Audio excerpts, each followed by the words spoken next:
Hello,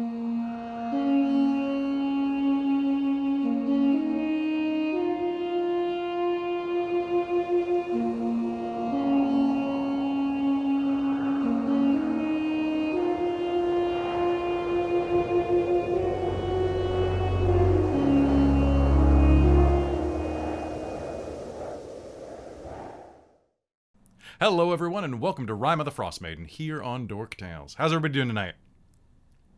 Pretty good. Nice. You're pretty good? I'm pretty good. Hey, Izzy, how's it going? Robin might be color shifting throughout the night because their camera is not cooperating. They're actually very yellow on our Zoom call, but I've managed to filter them so that they are... Like Simpsons yellow. Like Simpsons yellow. Like right honestly, now I look like... Yeah, it's not great. Yeah, don't guys. have a It's cow, not great. Vistra. Alright, anyway. Wow, I dated myself. I look Cowabunga. great on Twitch. You have corrected me really nicely on Twitch. I always correct you, Robin. Consider yourself corrected. Yeah. All right. Yeah. Hello, Art Hard. Yeah. Hard. Hey, Hard, good to see you. By the way, if anybody here likes other Dungeons & Dragons content and is potentially a 420 enthusiast, I strongly suggest that you go follow Art Hard Studios. They are great friends of Dork Tales, and they run a hell of a good D&D game. Really, we've been running Candlekeep Adventures on Tuesday nights, which is the same night that they run, and not being able to lurk in Bam's chat there has actually been one of the most frustrating parts of running that game. Even more frustrating than rewriting the module at the last minute because I realized stories don't work in it. No, fantastic channel. Go give them a follow, please. They're awesome and, like, honestly, funny, good, high fantasy. Especially very high fantasy. Anyway, that is their slogan, and it's a really good slogan. They also have really cool art and music. All right, so folks, let's go ahead and do our introductions now. So hey, I'm Callie. I'm the Dungeon Master here, and I use he and him, and I am happy to be here tonight because tonight we are getting deeper into the Rime of the Frostmaiden, as the characters are going to have to go somewhere they really don't want to go if they are going to find the Codicil of White. But that's for future Callie. Now, present Callie is going to introduce the cast. So, hello, Hayden. Hello. Hi, guys. I'm Hayden. I use they, them, and I play Lysithian Callisto, the now officially Moon Elf Wizard. I'm not lying to you anymore. They also use they, them, so that makes it really hecking easy. This is which true. Which Lysithian is not. There you go. I really want to set it up so that at one point we do have the conversation, the what's in your pants conversation. You just be like, magic! Or a fireball. It's just a glitter bomb. That's where magic comes from. I'm going to fireball you just for asking that question. Poof. Probably Shocking for the best. grasp. Shocking graps. Suck a dick. Shocking grasps? Graps? Graps. Look at this shocking graph. Okay, that's it. I'm leaving. Bye. All right. Hey, Mike, how's it Crying going? in the club. Hey, everyone. My name is Mike. I use they, them pronouns, and tonight I am playing our human bard, Katerina Firestring, and she is ready to have a great night. Uh-oh. That's not gonna happen, but okay. No, but she doesn't know that entirely. Mike's gonna have a great night. All right. Hello, Robin. Hello, everyone. I'm Robin. I go by she, they pronouns, and I'm playing Vistra Dankil, our Mountain Dwarf Barbarian. And oh boy, it's been a while since I've slipped into the accent. She might be a bit rough at the beginning, I'll admit. But, you know, we'll get there. Just gotta hit him with my X. All right, and finally, hello, Christine. Hey, find it funny. Didn't we only take like 1 week off? Yeah. It feels like forever. We didn't even take know. last week off. Did we play last week? We played last week. No, we didn't. No, we didn't. Last week was Easter Monday. Yeah, you Easter No, Monday. I was gonna say. Oh, Only was been it? a week. Yeah, Yeah. we've taken a week We off. played. Oh, it's because we played on Tuesday. No, we played last Monday. Oh no, wait. No, we didn't. No, we No, didn't. we We played didn't. on We Tuesday because we had Alejandro Oh. guesting for Candle heckin' Candlekeep. So that's Yeah. why. Oh, you're right. Because 4 of us were there. Yeah, we took the Monday off after our holiday. Yeah, we didn't play on Monday. There was no rhyme. You're right. Oh, It's only been a week though. I know, but you it know what they feels say like though. so fucking long. It's We it's forget everything. it's tricky to rock a rhyme. Been a while. To rock a rhyme. I'm losing track of time. I run a game almost every night. I have lost track of time a long time ago. That's why I have to rely on my own spreadsheets to get my life done. My Google Calendar is my life. I don't listen to it, but Oh, yeah, no, I need Back to my Google turn. calendar, otherwise back to your turn, Christine. I'm working. Hello, I am Christine. I go by she, her pronouns, and I am playing Callie Thornhill. She is our adorable halfling druid. Nice. All right, so thanks for coming back. We took a week off apparently. I don't remember it. Did we only I can't believe we only got back from vacation last week. I feel like I've been working on stuff for know. like 2 weeks straight since then. Right? I still feel burnt out. I still feel burnt out too, but we did just book that camping thing with your parents, so that'll be something we do in August. We're doing that in August right before the Extra Life tabletop weekend, which, guys, that's gonna be a lot of fun. Also, I personally consider this a challenge. I was lifting weights, and now that really hurts to do. I personally challenge Art Hard Studios to compete against us in Extra Life Tabletop Appreciation Weekend. All right. Do it, Art Hard. Let's raise some money for some kids. I also challenge, is there anybody else who streams in the chat right now? No? I guess mostly just our friends. Okay. I can't get over how yellow I look right now on Zoom. I can't. Yeah. I'm probably gonna Gauntlet is do. thrown. I'm probably gonna do a really long Elite Dangerous stream for Extra Life. Yeah, but you're real talk. I will DM you on that, and then if you want, I'll DM you on that, and we can do some crossover where we DM each other during the game. Actually, Bam, I want to talk to you about some guest stuff. So DM me too, and then we'll talk about doing some stuff. Because Candlekeep Adventures sure has some extra spaces, but anyway, we'll talk. So All to right. DM each other, do you just like throw dice at each other? Is Yeah, that basically. How you DM each other? Actually, Okay. you know what? Our direct messaging to each other is just us being like really nice to each other because we have a lot of mutual respect and we really like each other and hype each other up. It's one of the more pleasant conversations I have on a daily, well, not usually about a weekly basis. We chat about once a week. It's like this is really pleasant, you know. It's nice. I think more people need people that prop them up creatively. So if you can get somebody like that, just hang on to them. Also, dice fights are fun. All right, so Painful. oh, yes, good. All right, cool. Got my Rob Paulson on. Let's start playing. So, folks, if you're tuning in for the first time right now, this is Rime of the Frostmaiden, the Wizards of the Coast module that takes the crew here through the frozen wasteland that has become of Icewind Dale since Auril, the Frostmaiden, plunged it into eternal winter some years ago. The cast has traveled around, becoming a group of found family, as their bonds have been forged in trials and combat and blood and tears. But now they near one of the pivotal points of their adventure. They have traveled to the Isle of Solstice, where Auril the Frostmaiden, lesser goddess but goddess still, holds her court inside of the ancient castle known as Grimskalle. Built by frost giants, it looms over the land, a tremendous skull with crenulated peaks rising from its tip. Some hours ago, as they were moving around the island searching for an orb known as Professor Skant, the characters saw Auril on the back of her rock, a tremendous bird with at least a 60-foot wingspan, take to the sky to once again seal the land in ice and snow, as she has done every night for the past almost 3 years. The characters worked as quickly as they could. Now it is close to 2 o'clock in the morning by most reckoning, and they find themselves over on the western coast of the island. They are looking for someone named Nas Lantomir, a member of the Arcane Brotherhood, who has stolen this Professor Orb from Valen Harpel, a necromancer and allied character of the party who is traveling with them as an NPC, who I will play, and is being played by Judi Dench psychically. So when you hear me talk about her, picture Judi Dench. We don't have her likeness rights, but picture it. All right. With that, your characters traveled around the island, met a very happy walrus named Wally, and avoided dealing with some hags.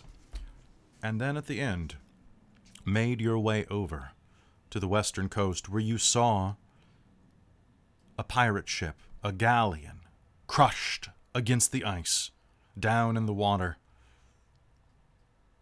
half submerged. The snow-covered bluff overlooking the Wicked Eddy, the boat, sunken hulk, is where you find a half-buried human corpse, clad in cold-weather clothing. Clutched in one of its hands is an orb made of smoky gray quartz.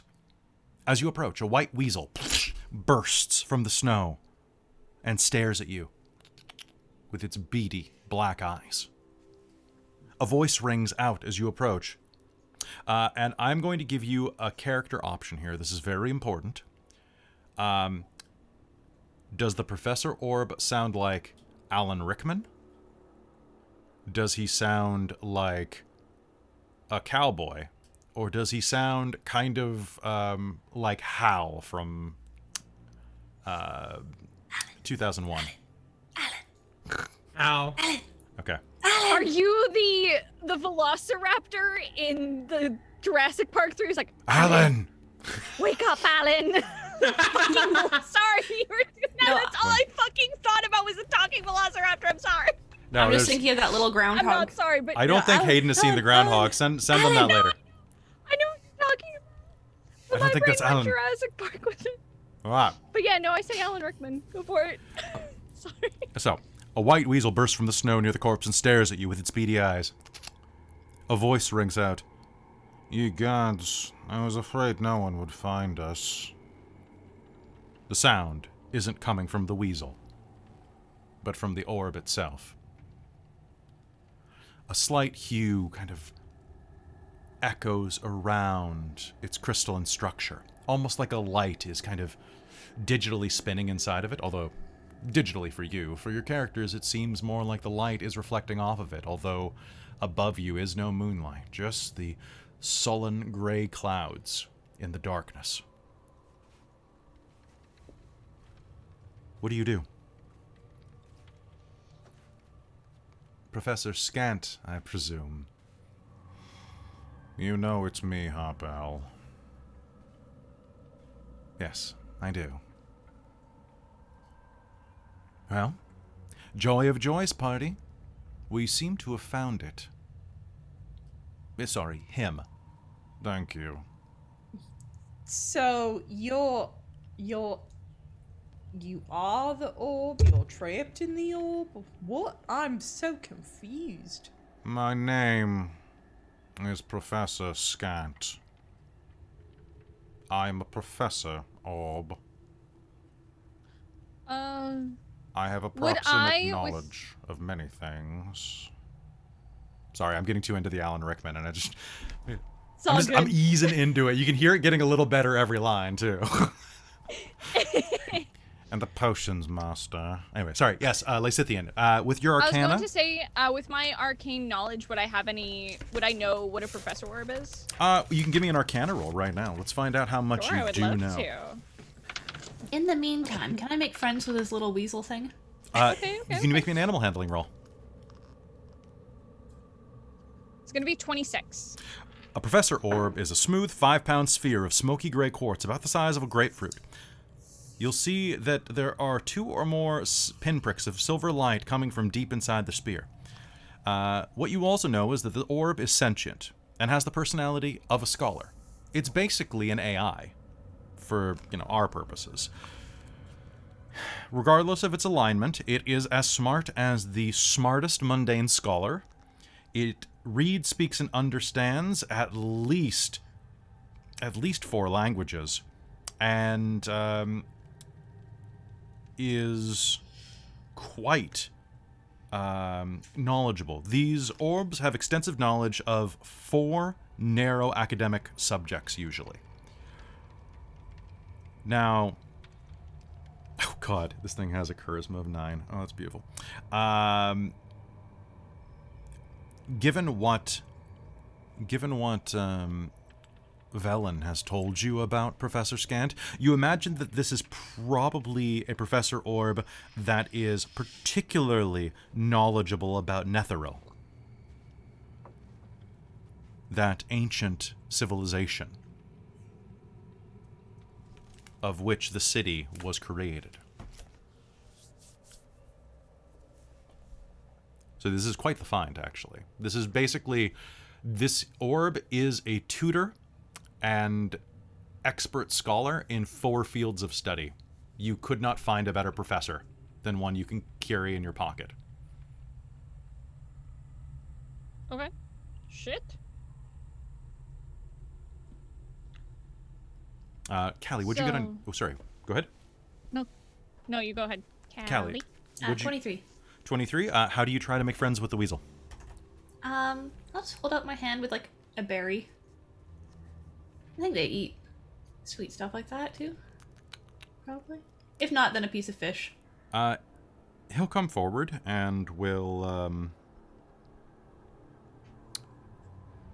come forward and nab it away from your hands and kind of look at you a bit nervously. And then it casts kind of a look over at Velen. It's a look that's a bit apprehensive, but also a bit sad. Although this thing has the facial features of a weasel, it is exhibiting... Its reactions seem much more human in many ways, like it has a higher intelligence. Talk to animals. Okay, if you activate that, it will... What do you say to it? Hello. Hello. Hello. Hi. What's your name? You seem cool. You're really cute. Zelenor. Eleanor. Nice to meet you. I'm What's going up? to die soon, aren't I? Why? Because my mistress is dead. It says, turning and looking at the frozen hand holding Professor Skant. And just for storytime purposes... Ah, Oh. you're familiar, right? Yes. Yeah. Perhaps die isn't the right word, but I won't exist anymore. Yeah, I think the spell will end. That sucks. You can I'm make me an glad I got to Arcana meet roll. you. Sorry? You can make me an Arcana roll, real quick. 21. When a wizard or a magic user dies, the familiar spell ends. Usually. Instantly? Yep. Well, that's weird. Are you sure she's the one who cast it? Yes. I'm gonna dig her out of the ice. Okay. 'Cause I'm thinking she ain't dead. Digging down into the ice, and so Callie will crouch next to the ice and start digging the body out.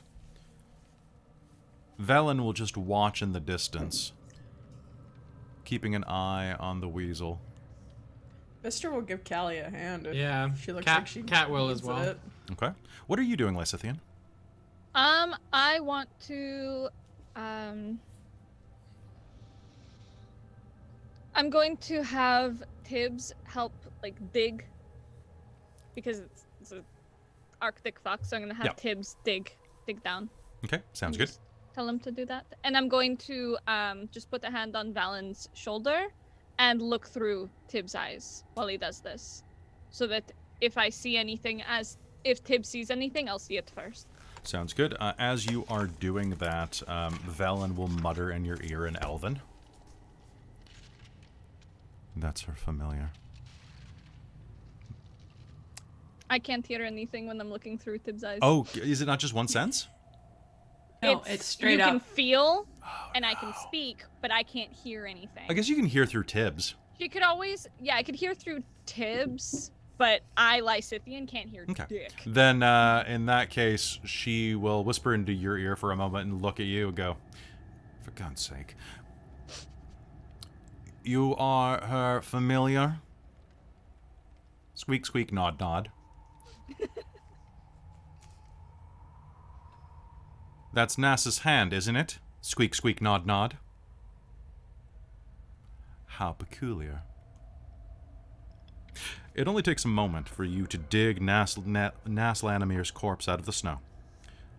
There are very few things on her, except a satchel, which contains her spellbook. Nothing else is present, but she is definitely dead. Her skin, normally kind of a palish creamy color, has frozen bright blue in death. Not quite like Lysithians, but she is most assuredly dead. It's very strange, Velen says. Callie's gonna kind of poke the corpse a little bit and like, no, she's dead. How is she holding her familiar spell up? If she's dead. I'll snap out of Tibbs. Okay. Callie, can you do me a quick favor? Yes. One moment while I find... I gotta look something up. It's nothing big, don't worry. Here we go. Oh, I'm sure. Do you need an initiative roll? No. I need a charisma saving throw. All right then. While she's doing that, I have a question for timeline-wise, because Yes. it's been a hot minute. Actually a pretty cold minute here. So from when we had the fight with the statues, how long has that been? And the statues, less than an hour. Okay. Probably about a half hour. Okay. Because those statues are like just right over there. Yeah. Okay. Christine, what'd you get? 13. 13. Okay. I don't have great charisma. Sounds good. One moment, please. Wisdom, on the other hand. Callie is going to poke her a couple times and turn around. You knew this was going to happen, didn't you?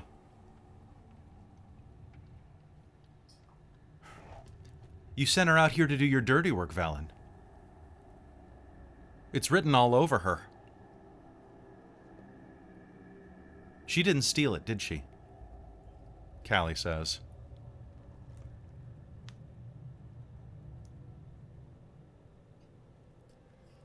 Just like that, you brought us here. And you've always been hanging back in the fights, right? Kind of convenient, don't you think, guys?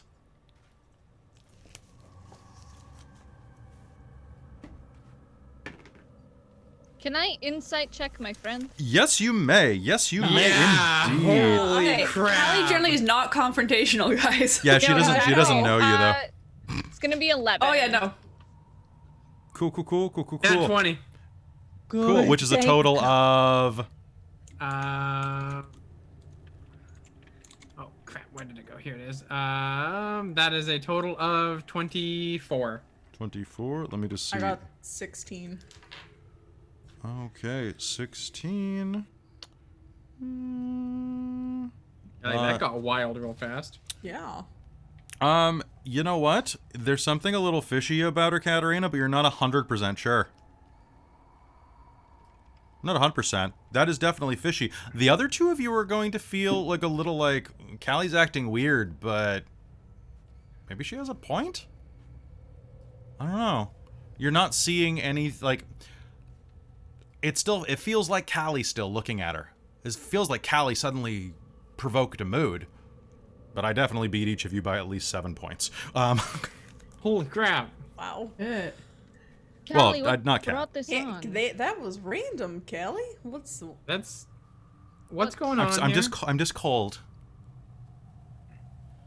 And hungry. There's something going on here. This is new. I got a vision when I touched the body. of what? A Velen claiming to be old and sick. claiming that you couldn't make it because of your shaky thing.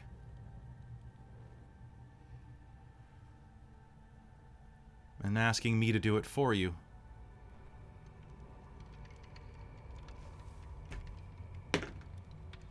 Yeah, that was an honest mess up on her part. But hey, asking everyone else to do it for you. What? First, sending Nas up here to go and retrieve the Codicil. Kind of like, just like the way that you played Week with us.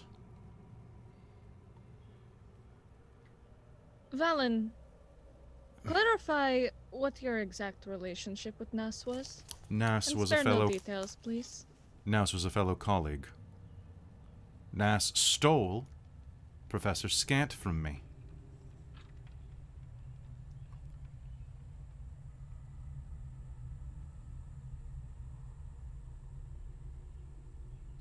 I'm going to insight check Valen because I don't know Please. if I believe her. Please. Okay, all right. That's going to be 24. Okay, 1 second. Okay, her persuasion roll is very low, but she believes she is telling the truth as well.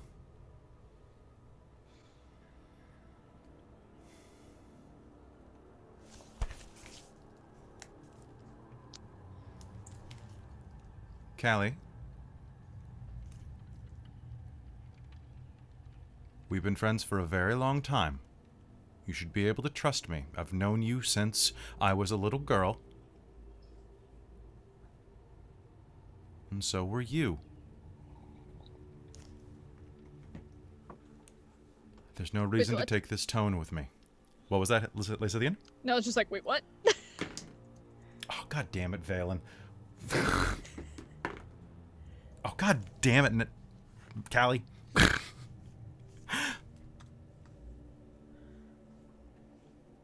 You're talking strange, Valen. Maybe you are old and feeble. I think the one who's really talking strange here is you, Callie. Why do you think that? This isn't like you. Because this is completely different than how you usually are. In Hey, like Callie. every way. Callie, what town did we meet in? I mean, a lot of towns, I guess. Which one? One moment, please. There are 10 towns.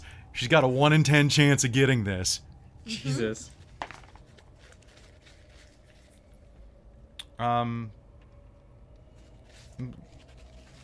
It was, the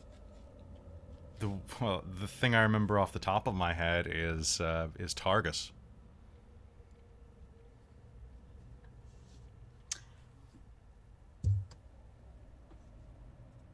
Wait, Kelly? Yes. Could I make a check to see if I could figure out, or see if I remember, is there something that could have, made Nas transfer into Callie? I was gonna say, if you're doing that, Vistra's gonna tackle Callie to the ground. Okay, yeah, you can make me a religion roll. Okay, Or an tell me about arcana it. roll. I don't know which one's better for me. Well, figure it out. They're both the same. Okay, here we go. Okay, you can make me a, Christine, can you roll a contested acrobatics or athletics roll versus Vistra's athletics or acrobatics? Sure.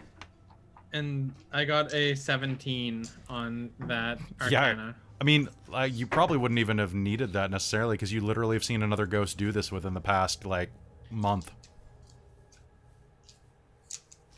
Oh, who did we see do this? Trex, the kobold. Oh, yeah, To that's the- right. To the guy, Yeah. Mm. Yeah, that's right.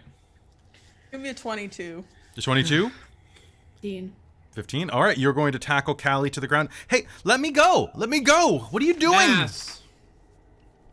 Nas, get out of Callie. Okay, I'm gonna need an initiative roll right now. Ah! Oh no. Callie, cast Thunder Wave. Wait, what? Ah! What? Okay, let's do this. All right.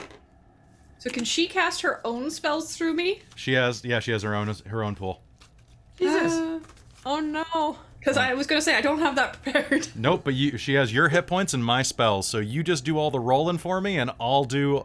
I'm using. Gets right. I'm using Alright, so am I rolling Christine's initiative rolls. on your behalf? Roll initiative on my behalf, please. Okay. Oh no, we're getting Christine's luck. God, we're all gonna die. Dun dun dun dun dun Christine's dun gonna dun TPK us. Okay, so that's 22. Oh, you Damn do it. get to go first. Okay, so Now, I kind of feel like I have to be absolutely 100% honest because Oh yeah. otherwise it Katerina. would be weird if I suddenly had really shitty rolls. It's true. It's true. Okay, We're gonna get our Lysithian, ass whooped by Katerina, Callie. and Oh, God, then- yeah. We're gonna find out. Okay, Christine. She is going. You are going to cast. You are going to cast Thunderwave Okay. as your action. So I need a. Just get Thunderwave up here. Cool. I need. Everybody within a 15-foot cube. You guys are all together. Yep. So are your familiars. So I'll need rolls from them. Need to make me a Constitution saving throw. Valen fails. That's a Well- 26 for me.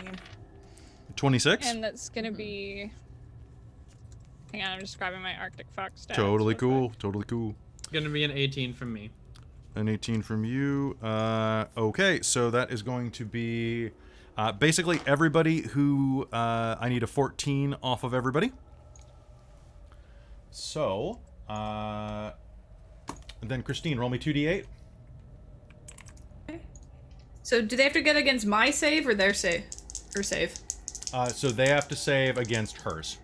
Okay. Gonna be a 14 for Tibbs. 14 is going to be enough. Tibbs is going to succeed, but Tibbs is going to take 1d8 point or half of this damage. What's the 2d8? 13. Okay, so Tibbs is going to take 7 hit points worth of damage. Tibbs pops out of existence with a Oh because Tibbs has a foul mouth. Yeah. Okay. They're my fox, so yeah. I all got an 11. Okay, so you were going to take 15 points of thunder damage, and you're going to be pushed back 10 feet. Velen is going to take 15 points of thunder damage and be pushed back 10 feet. Oh god, that really, really hurt her, actually. Probably hurt Lysithian a lot of too. So both of you are pushed back. Katerina, you and Vistra are both going to take 7 points each. But you succeeded, so you were not going to be pushed back. Nass's corpse is going to be smashed into the ground and will break into chunks of ice no! Ooh. at that point. So And- have I grappled Callie technically, or You have grappled her, yes. So Cool. she cannot move. cool?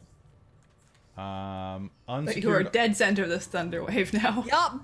Okay. But apparently, and- I shrugged it off. All Oh, right, the and champ. as that happens, Thunderwave goes and goes outwards. Her body is going to shatter, and Professor Skant is going to launch into the air and start rolling toward the cliffside. Now we've got a game on our hands. All right, that is Christine's turn. Katerina, what are you doing? Okay, well, that's severely messed up. Can I ask a quick question, actually? Yes, you may. How aware is Callie? You are Or is she completely, completely- you are completely overtaken. Oh my god, so she's not even watching this from inside going like, oh shit, shit, shit. She's you, just gone? You may be, but you have no way of controlling yourself at all. There's no resistance to this, unless Well, that was someone. more what I was meaning was, is Callie aware enough to be watching essentially like a, say, TV? Yeah, I'll say this is like a Get Out thing, like which you haven't Okay. seen, but you probably should. But you can be watching it like you're basically tied to a chair watching a TV. So afterwards she can go, well shit. Yeah, I'll allow it. I'll allow it. If she survives. I'll allow it. Okay. Okay, and this is why we need clerics. Okay, so Katerina, what do you do? I am just looking something up really quick. Okay. Do. Did someone give me a hurt them more? Oh no. More like a dead them more. Dead the more. Okay, well, I'm just going to, I'm gonna go stab with the rapier, with my rapier. Okay, you're gonna stab Callie. Sounds great. And my dagger, before I finish that sentence, non-lethal damage. Okay. I want to try to knock Callie out, Okay. because I don't want to kill her. Sounds good. All right, so this is two attacks, rapier, dagger. Yes. So actually, Christine, it's buried in the text, but the ghost is targeted. Pardon me. You now control the body, but do not deprive you of awareness. So you actually can. Jesus. That's not just me saying it. That is this particular ghost. Do you get advantage at all if she's grappled? No. She's just No. she's just grabbed, so she can't move. Yeah. So it's gonna be a 23 with the rapier and 16 with the dagger, which I don't believe the 16's a hit. Okay. The 16. What's your AC, Callie? 17. That's what I thought. Okay. So that's going to be a miss. One of them is going to hit, though. Go ahead and give me damage. And that one is going to hit for 8 points of damage. Okay, Callie, you're going to get upside the head for 8 points of damage. It's like butt of the sword. All right. Are you doing anything with your action? That was your bonus and your... Yeah, that's basically it. All right. Vistra, what up? Could I make an intelligence roll to see what to do? Like, would I know anything about convincing a ghost to get out? Or not? Probably. Could Where would you have learned that? True. Well, from I guess Rex didn't really tell us anything about possessing people, so yeah, probably not. She's gonna just keep grappling her, because she doesn't want to hurt Callie. Because last time, she did something to Callie and hurt her. It didn't end well. So Vistra's gonna kind of just like, get out of my friend, and just keep holding her.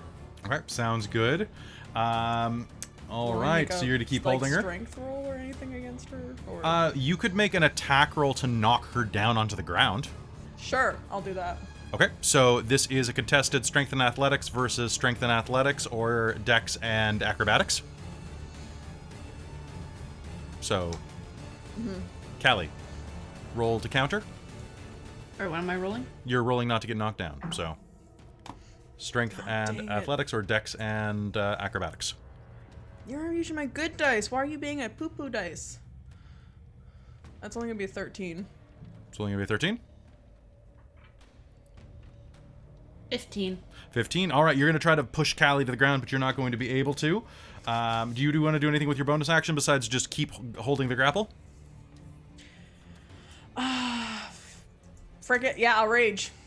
Okay, you're gonna rage. Sounds Should have good. done that before I did the strength check, but hey. That's all right. Lysithian, Barbarian. it's your turn. What do you do? I'm going to 3rd level magic missile Callie. Okay, I'm just trying to knock her down. sounds good. Go ahead. Roll me damage. Okay, let's see how that's going to be. 5. There's 1, 2, 3. I don't know, are my other d4s already? Oh, I know I have 5, but I'm just gonna...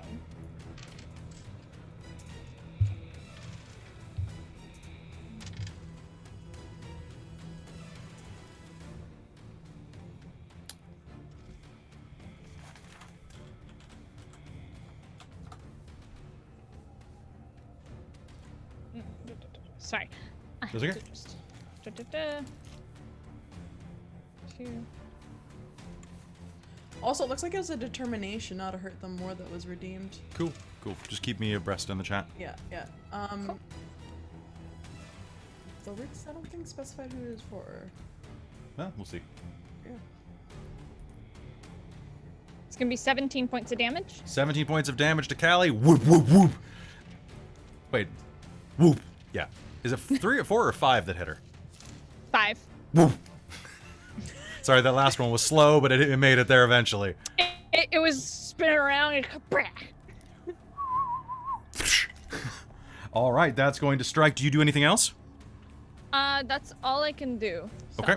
Sounds good. At this point, she is not quite up yet. Velen is going to look at her and go, Well, this is absolutely ridiculous, Nas. Do we really have to do this? Callie, can you do me a favor and make me a wisdom save? Just roll me the dice. Did you need whatever I add to it?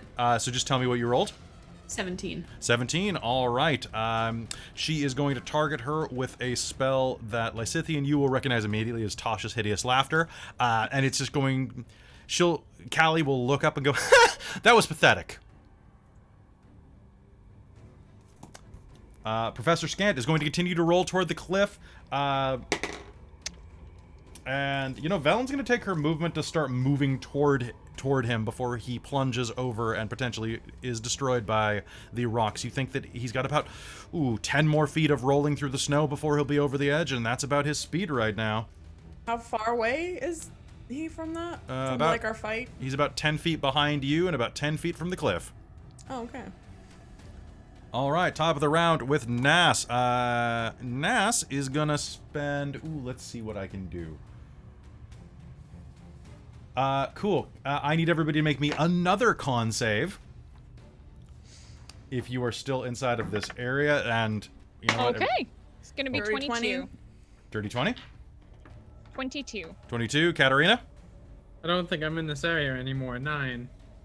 Cool. Callie, do me a favor, roll me 4d8, because she cast it as a 3rd level spell. Don't do it. Callie, no. Callie, no. Ones. This is when we need Oh, Amy's fuck. dice.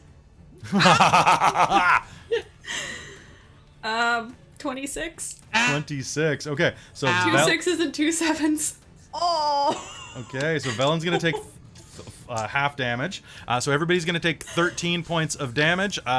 Katerina, you are going to be hurled up through the air and 10 feet over into the snow. You're gonna land with a kind of a slush. Take the full damage Take too, full right? damage. Ow, that hurt. I'm assuming this was like force damage? Not It's piercing thunder damage. Thunder, yeah, okay. You've been thunderstruck. Ha! Hey. Actually, you know what? She's gonna say that. Boom! You've been thunderstruck, Callie. Actually, Christine, can you please? You've been thunderstruck. Aptitude. I love it. All right, Katerina, you're going to hit the ground hard and are going to... you're going to hit the ground hard, and it's your turn. What do you do? All right, so Skidding through the snow, you rise to your feet. yeah. Okay. Just getting to a stop. She's gonna be like, "Hey, that's my line," and then I'm 10 feet away, right? You're 10 feet away. Okay.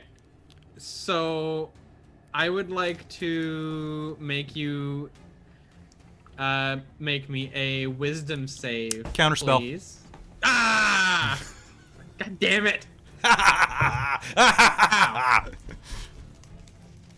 I don't make saves for nobody, buddy. Okay, and what does counterspell do exactly? It just, what level's your spell? 3. It counters it. 4. Is it 4 or 3? It's 4. 4th level. Okay, then this is a contested roll. Okay, what would I've never... That's fine. One sec, I just gotta grab my PHB because for some reason it wasn't right next to me. Okay, so counterspell. Because this is for polymorph. Oh, I really hope I fail on the, or I hope Christine fails on this because this is great. What are you trying to polymorph her into? A mouse. Well, you said a wisdom save before. Yeah, it's a wisdom save. Polymorph is a wisdom save, not a con save? An unwilling creature must make a wisdom save to avoid the Okay. effect. Okay. In this case, if it is spell level 4th or over, make an ability check. So Christine, roll me a d20. I have to get, or you have to get at least DC 14. What do I add to it? You are going to add, so this is a spellcasting ability, so you're going to add 3 to this. And do I roll anything? No, you do not. No? So, it is not a roll-off, that is an older version. Oh, you know what, I'm thinking Mage of the Ascension counterspell rules, because those are great. You just do paper, rock, scissors until one of you explodes.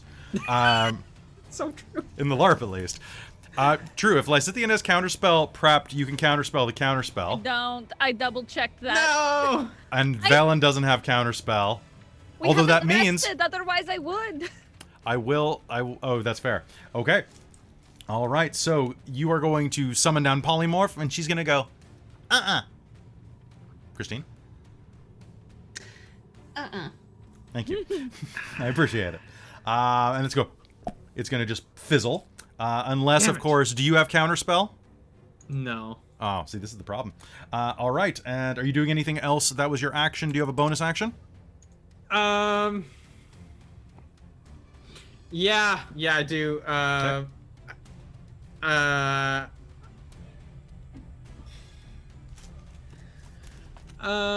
Yeah, she's just going to... Ow! God damn it, that hurt. Well, don't do that. Jesus.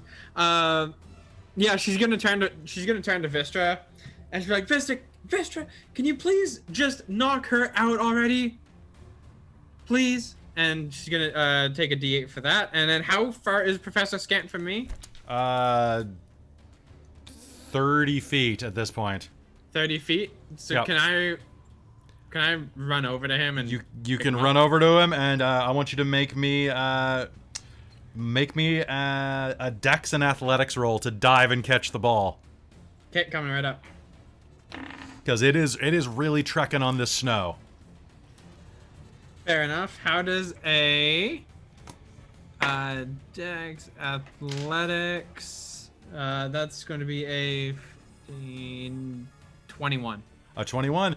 You are going to run and jump and slide. Your arms are going to shoot off the edge of the cliff right when the ball goes whoa, whoa, whoa, whoa, whoa, and starts to fall over, and you're going to slide on your belly and whoosh. Thank you. That would have been most unpleasant. Yeah, that's for sure. All right, Vistra, it's your turn. You're wrestling Callie on the ground. Cool. Okay. Well, I'm glad you got Professor Skant because I was gonna bonus action dash to go get that, but you got Professor Skant. Good job. I got Skant. So yeah. I'm just gonna take two non-lethal attacks at Callie, Okay. and I will do them recklessly. Sounds good. Because, bitch, go to sleep. Yeah, basically. Okay, so the first one is gonna be a 22 to hit, That's going to be a hit, probably, yeah. and then a 26 to hit. Strangely, that is also a hit. Okay. Okay. I wouldn't have thought, but it No. is. Yeah. Also, Christine, thanks for being a good sport. And this is kind of entertaining.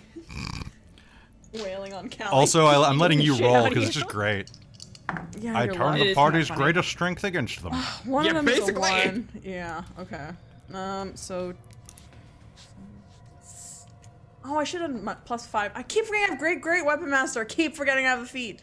That's gonna be... You have 2 feats. I do have 2 feats. I guess 3, technically. Yeah. What? Oh, yeah. I include the other feat, too, yes. 17 points of non-lethal Okay. damage. Upside the head. And then another upside the head. Callie, go to sleep! All right, Lysithian. How much damage was that? 17. Jesus Christ. That's combined, right? Yeah. Okay. Yeah. All And right. I rolled a 1 on one of my d12, so Lysithian, it was you a are meh up. attack. What do you do, my friend? I am going to just first level magic missile, so that is 3 bolts. 3 bolts. 2. God, I'm rolling like dick. You can still get to add your +1s at least. Yep. The only one of us who's rolling well is Callie, and that's the scary So one. it's 7 damage on that one. 7 damage. All right, 7 more points for Callie. Doosh, doosh, doosh. All right, you doing anything else with your round? I'm going to... no, I've used my action. I was like, I can't disengage from her. I am not a rogue. It's true. Heck, where are we? You're too used to being a rogue. I'm very used to being a rogue. So I am going to just stay where I am and just look her dead in the eyes and just very quickly, Callie, I need you to fucking focus for once. You're too headstrong for this. And that is me. All right, that's you. Velen is going to rush over to where Professor Skant is, rush up to Katerina, and is going to help Professor Skant up. Thank you, thank you, thank you. Oh, if this had been lost. Meanwhile, Kat's on her belly with her hand out where Skant was. Do you need a hand up? No, I'm okay. She's gonna just get up. Good. In that case, she's going to use her action to cast Magic Missile on Callie. If I can find my damn D4s. So she's going to draw a wand out of her belt and is going to do dick all damage. It's going to be 11 points of damage to Callie. Doof, doof, doof. And then Professor Skant is going to go, this is strange. You're all very strange people. All right. Callie, what does Callie want to do right now? Callie wants to... Oh, I guess I'm not being grappled by Vistra anymore. Nope, I let her go to hit her. Okay, I'm gonna need another con save from Vistra, please. Con save from Vistra. Oh. Con save from Vistra. And Lysithian, are you still within 10 feet? Yeah, I haven't moved. Okay, so I need another con save from you. Pardon me, 50. I'm gonna go down. I got a 5. No! Give me no. 48, Christine. Upcasting it again. 25? Yeah, 25. 25, okay. Oh, that's better. There was 2 1s in that. 12. 12 total? Yep. Okay, so Katerina and Valen are just on the other side of this, thankfully. But the two of you are going to get cube blasted. You will notice that the weasel is still in one piece, though. Like it's been deliberately cast around the weasel. And I took half, right? You took half, 6. yeah. So you're gonna take 6. Yeah. And with that, she is going to turn and charge at Valen. Vistra, you still have a reaction, do you not? Yeah, I do. Would you like to opportunity attack? I would love to opportunity attack. Can I reckless attack on an opportunity attack? Yeah, I think so. Okay, cool. I think you can, because it's a mode of attack rather than Yeah, okay, because cool. you can sneak attack on an opportunity attack. Yeah, okay, cool. I will recklessly attack her then. Ooh, that's not great. 14 doesn't hit Callie, does it? 14 does not hit Callie. Whiff! Okay, so you are going to fire your axe directly over her head. When you make an attack action on your turn, yeah, regardless, I'll let you have it. Okay, that's fine. I'm sure that someone's gonna say something about the language of turn, but so you're gonna swing your axe, and it is. The one was a 3, so that you 6 and a 3, so it was not great either way.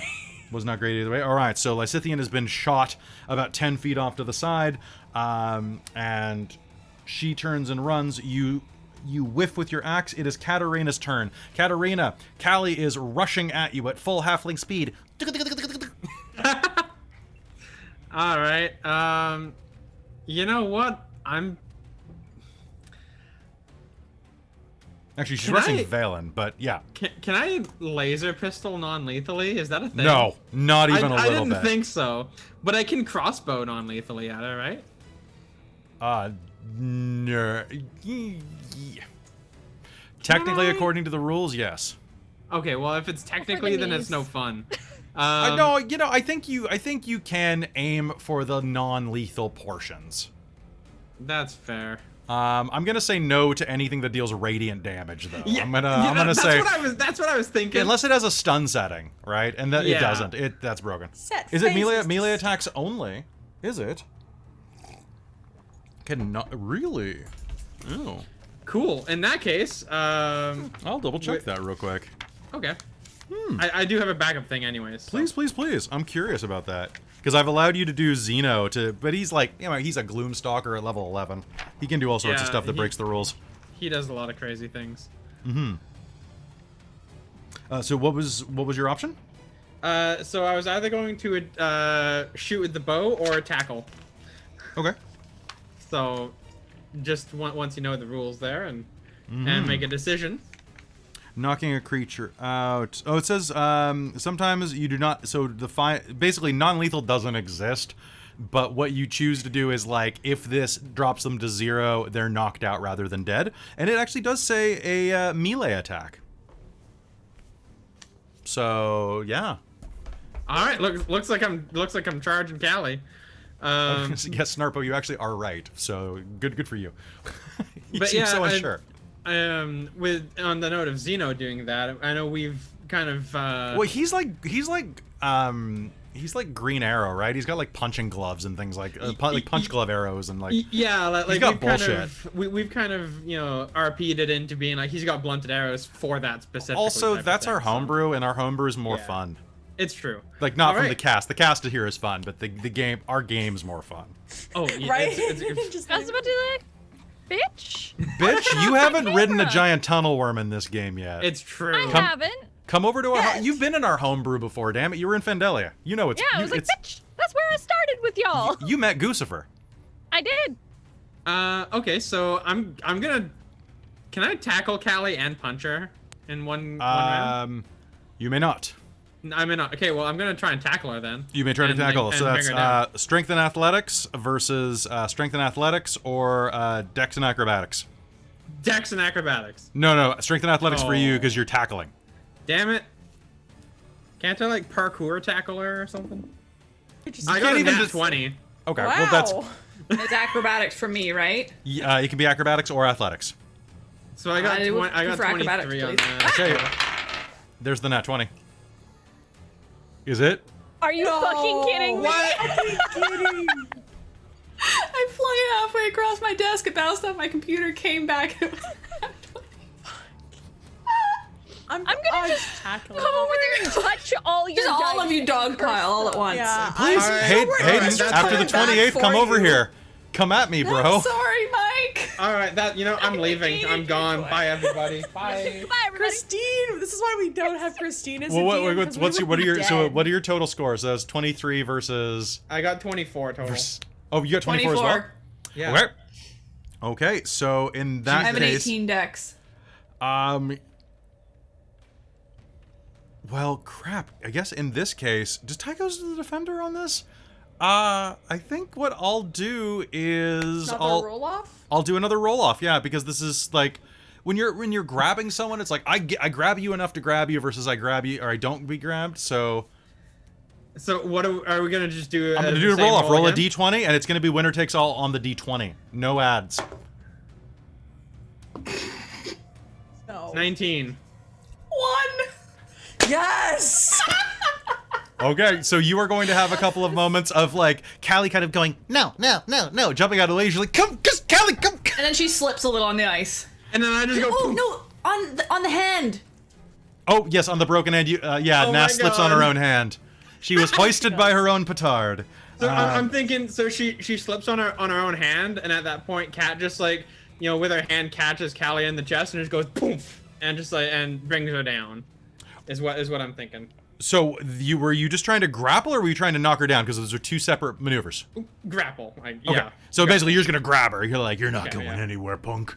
All right, good. Yeah. All right, Vistra. It is your round right now. I would like to attack the halfling, please. I would like. All right, you can attack the halfling because she is not Recklessly. going anywhere. Go ahead. Yeah. I'm gonna counterspell your axe. Okay. Okay, I can't do that. I wish I could. I mean, one of them, I mean, it kind of worked when you said that, because the first roll that I rolled for the 2 rolled an 8 and a 3, so I don't think a 16's gonna hit.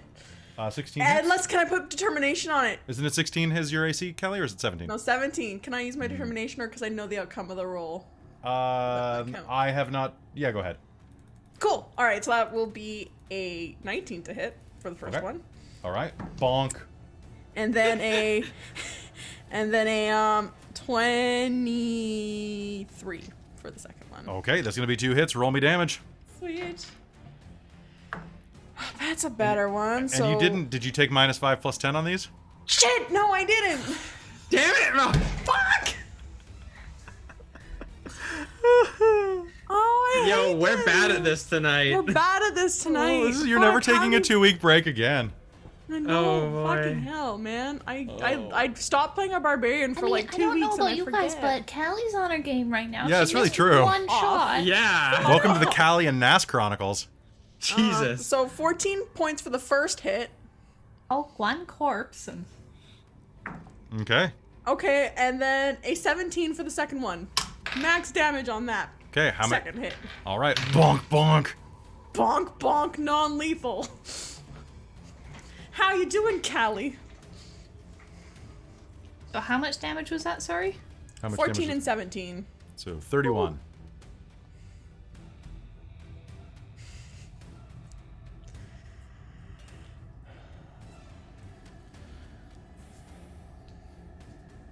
Get out of my friend! Vistra says as she's like bonking. Picturing Bonk. this Get like, out of my bam, friend, bam, Bonk. like just the Yep, that's what I'm picturing too. Kablonk, kablonk. Kablonk, kablonk.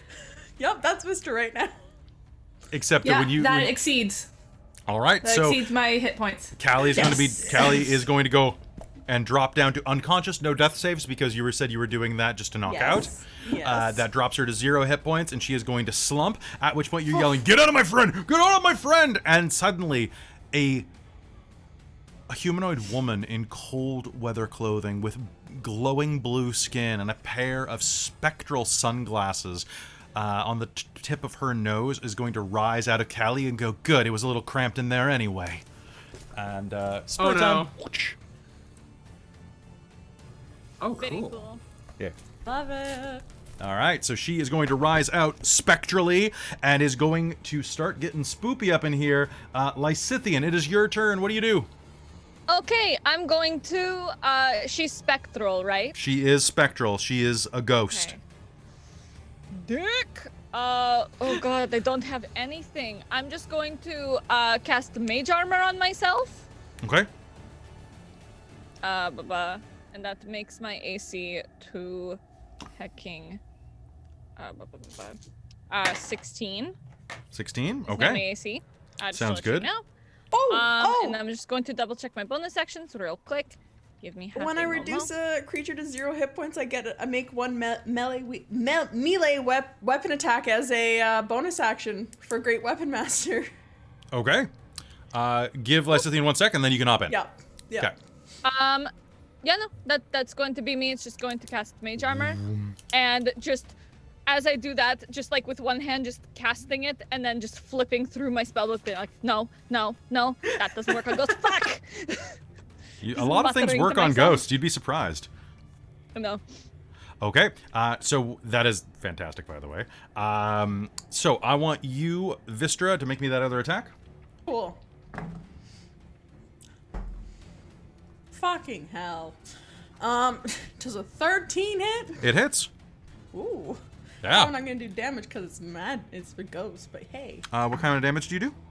I do. Just 1 second. I do slashing. Slashing, regular slashing? Okay. Yep. Yeah. I don't have a magic weapon. So that's gonna be 11 points. 11 points of damage. You are going to slash through her form, turning a portion of her side to mist as your axe passes through. Part of her does discorporate a little bit as you slash in, though. All right. Velen is going to look at this and go, "Oh, for God's sake. Matt, fine. Nas, stop being a bitch," and cast Magic Missile. Nice. Yeah. Okay. Oh god, really? Really? Okay, there's 8 points of magic damage. That's something. So 3 magic missiles are going to slam into her form, and she is going to shriek. Professor Skant is going to go, good job. Excellent work here. Top of the initiative, Nass is going to turn from where, I guess from where she's floating above Katerina and kind of just like floating through the air, and is going to... That's a full action. Balls. Okay, is going to... Oh, okay, you know what? I'm on a bluff, which means that we're on an outcropping of cliff. I think that's probably good. Okay, so, I need everyone here to make me a wisdom save. Okay. Oh no. It's gonna be 15. 15? Oh, Vistra, you good girl, you're being smart. 17. 17? 17. All right, so, oh my god, that's such a cool power. That sounds bad. Yeah, that It doesn't sounds really work scary. on any of you, but... No, you want to hear what this is? Yeah. So she turns around and goes, like her face just distorts and... And she gives you this ghostly wail, like out of the Ghostbusters, like the original Ghostbusters movie. Each non-undead creature within 60 feet of the ghost and that can see it must succeed a wisdom saving throw, which you did, or be frightened for 1 minute. If the save fails by 5 or more, you also age 1d10 times, or 1d4 times 10 years. Oh my god! I mean, I'm an Whoa. elf. It wouldn't be that bad for me. But No, but it fuck could you. actually turn Katerina into like a middle-aged woman. Oh no! Yeah, like Horror. 1d4 times 10? Yeah, that could be up to 40 years of aging. It would have been 40 years for me, because I just checked it out. I rolled a 4. Oh shit! I just rolled a dude. 4 as well, and you know Christine would have rolled like a 9 somehow. Yeah, no, God, yeah. Just, it's like the Indiana Jones and the Holy Grail, like suddenly ages Yeah. and then shrivels. She has Yeah. chosen poorly. Cat would have ended up at 60 years old. Oh god. Ooh, man, and the aging can be restored with greater restoration, but only in the first 24 hours. Jesus. That is so rad. I love that ability. That is That's a story terrifying. ability, right? Like that's like you'd have to like it would basically be like Howl's Moving Castle. You'd be hunting down Wish, Yeah. right? Oh, that's a plot right there, folks. So she's going to scream and it's not going to work, and she's going to go, oh, bugger, and is going to float down through the ground, Damn it. meaning that she leaves your range, but your range ends at the ground, so she's technically gets out of there without an opportunity attack. As she's leaving, would we be able to get it? If she's leaving our... like, as she's floating down. Yeah, if she's leaving our Oh, attack you know- range, would we be able to get it in? Yeah. Because, well, I mean, on a game map, no. Right? If you're thinking Fair. about this like a game map, no, because technically Yeah. she's within 5 feet of you still until she's 5 feet or more underground. That's very fair. Right. I wanted to clarify. So I think she just goes, whoa. Bulls. So I'm gonna let her do that. So she's gonna move out of your range, and is going to float up, and she is about, by the end of her round, her fly speed is 40, so she's gonna go 10 feet down, 20 feet over, and 10 feet up, and is floating 10 feet off the cliff in space, basically, where most of you can't hurt her. Most of you. Katerina, it is your turn. I'm gonna shoot her with a laser pistol that does radiant damage. There we go. And there it is. That is going to be a natural 20. Let's go. Oh, good. Thank God it Laser wasn't a 1 or a pistol. 2. Okay. Oh god, that would have been terrifying to begin with. Hey guys, guess what? I can start running some World of Darkness games in this slot if you roll a 1 or a 2. Jesus. Hayden, you want to play Hunter? Sure. This literally, yeah, we will. Oh, I need to get you on this during the break. I'll tell you about the game I'm gonna run in a few months. Yeah, it's a please do. short one, but it's awful, and you're gonna love it. All right, so that's going to be That is going to be 12, 13, 14, 15. And I add my dex to that, right? You do. Did you double your dice? Oh, no, I didn't! What are you doing? I was like, how did you roll so poorly on like, what is that, like 668 or something like that? It's so cute. That's such a cute little laugh there. You're so cute. I love you. We're just a weird energy, man. We're forgetting the like easiest shit. Dude, I I'm rolled fucking max exhausted. on all of my other rolls. Did you? My roll other 3d6s rolled max. D6? 15. Yeah, it's 3d6. Is it 3D? Oh yeah, it is. No, it's not 3D8. It's 3D6. Yeah. I mean, I'll roll 3d8 if you want me to. No, go ahead. Right. Okay, and that is plus dex. Yep. Dex does not double, but yeah. No. All right, so she's gonna take 37 points of radiant. All right, so I have a very important question to ask you. Yes. Does bustin' make you feel good? Basically. So all right, what so I'm she's gonna float through the floor, come back out behind you over the cliff, and go. Don't try to zeet this.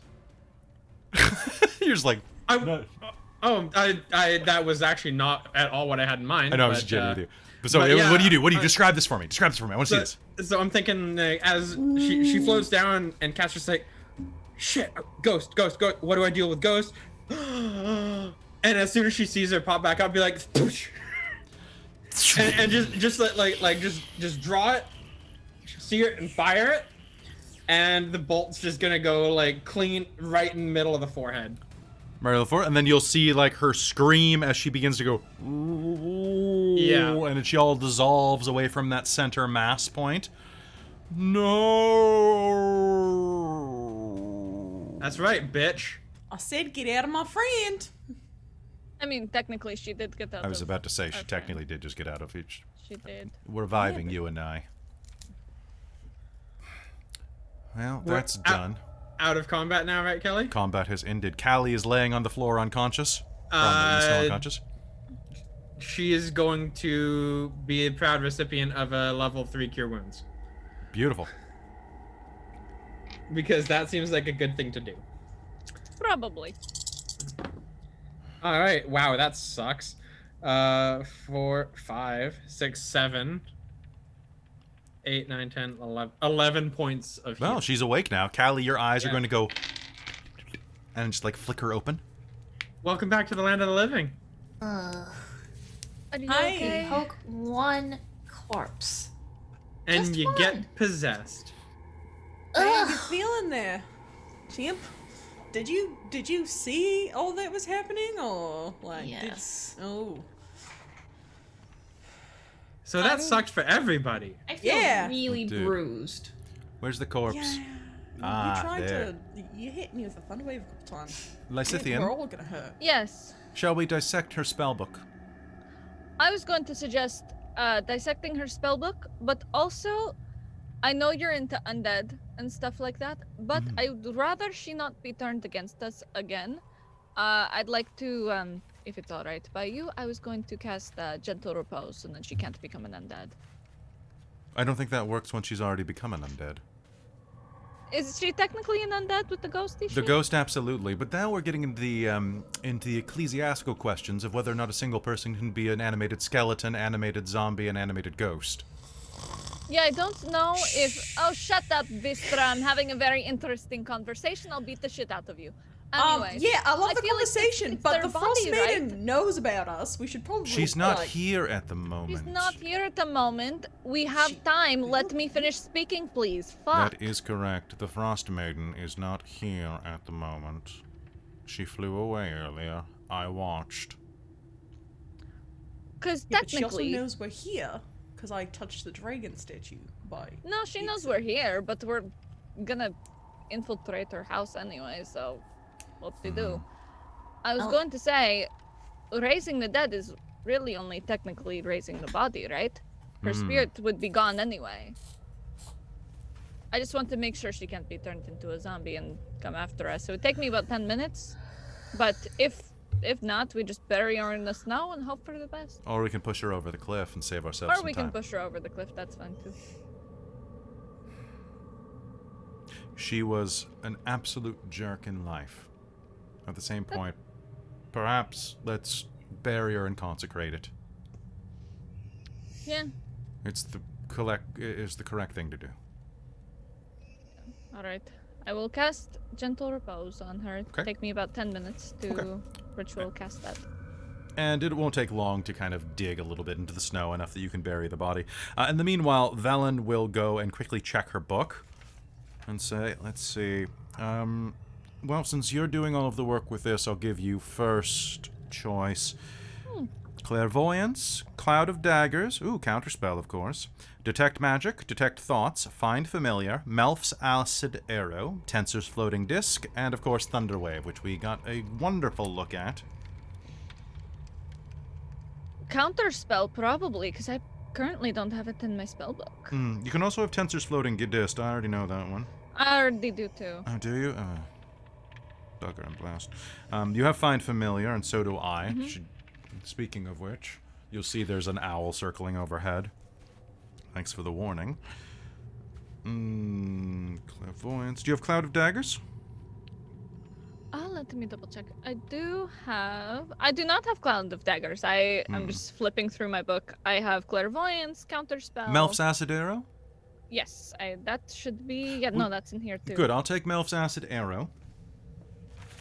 Since that could probably do me some good. Are any of the rest of you literate, or is it just us? Ah, but if any of you wanted to, like, make my weapons magical somehow, that'd be great for hitting things. No, can't do that, sorry. I'm sorry. Darn. Literate? Yes. Do I do spells like you? No. Same. Want to take a quick break? Yeah, I'm a little hurt from that. I agree. We You should don't say. We should probably find a place to hole up for the night soon. Sure. Professor Skant. Yes, I'm here. Good. I've missed you. That is illogical. I am merely an orb. But you're a good one. So, summon a little bubble for us to rest in until the morning? Sure. I will spend 10 minutes and cast Liamon's tiny hut, and I'll have it sort of camouflaged to look like the ice and snow, just sort of like almost like an icy boulder, so it'll blend into the area. All right. All right. Let's rest up inside then. You crawl inside to the warmth that is the tiny hut. The familiars coil up. Well, the familiar coils up. And while inside, you have some time to rest and regenerate. As you do so,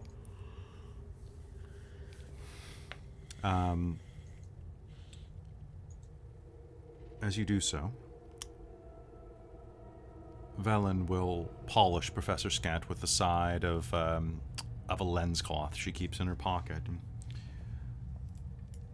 Well, one of two has been done. Now all we need is the Codicil of White. Professor Skant, where is the Codicil of White? Where was Nass headed? Well, obviously, if we're here on the island of Solstice, we would be going to Grimskalle. That's nice. Are you ready for this? Going into the Frostmaiden's abode. I mean, ready as we can be, I If we manage to suppose. rest, I'm sure we can deal with it. Do any of you have any questions? Anything you would like to ask about any of this? Are there any weaknesses of the Frostmaiden that we should be aware of to prepare for? One moment, let me double check what Professor Skant can tell you whether or not the Frostmaiden is one of those things. They're very, very limited in what they know. Okay, one moment. I am unaware of things involving the Frostmaiden. However, I would presume to say that fire is probably not her friend, or things involving sunlight. anything that melts ice will probably melt a being of ice. My expertise lies, of course, in the history of Netheril, as well as vampires and the traits of vampires, rituals surrounding the making, bottling, and drinking of Elverkist, and, of course, the Tarrasque.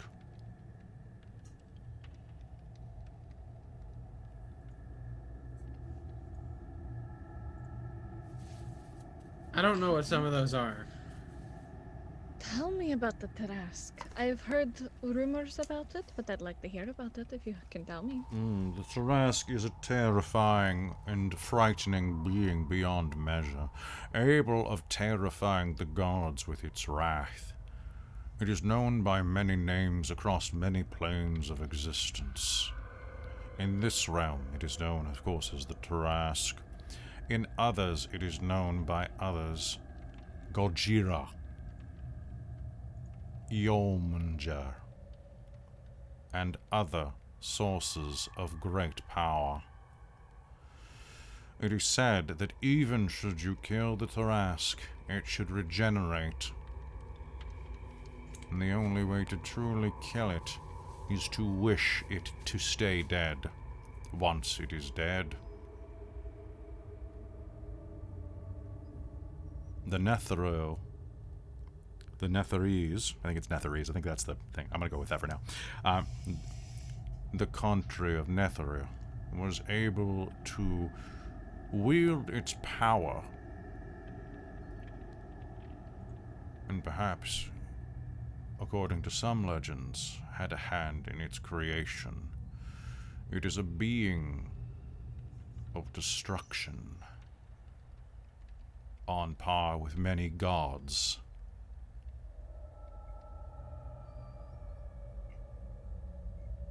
Would you like to know more? What about, what was it? Netheril? Yes, Netheril. What do you know about that? A great many things. Would you like to hear a story? Sure, we got the time for, need to get some rest. The Empire of Netheril arose more than 5,000 years ago. Those who follow the current Dale reckoning calendar would place the date Netheril's birth at -3859 DR. The Netherese legacy began with the discovery of the Nether Scrolls. These long golden scrolls taught Netherese, I was right, arcanists how to wield magic beyond their our wildest fantasies as well as their own.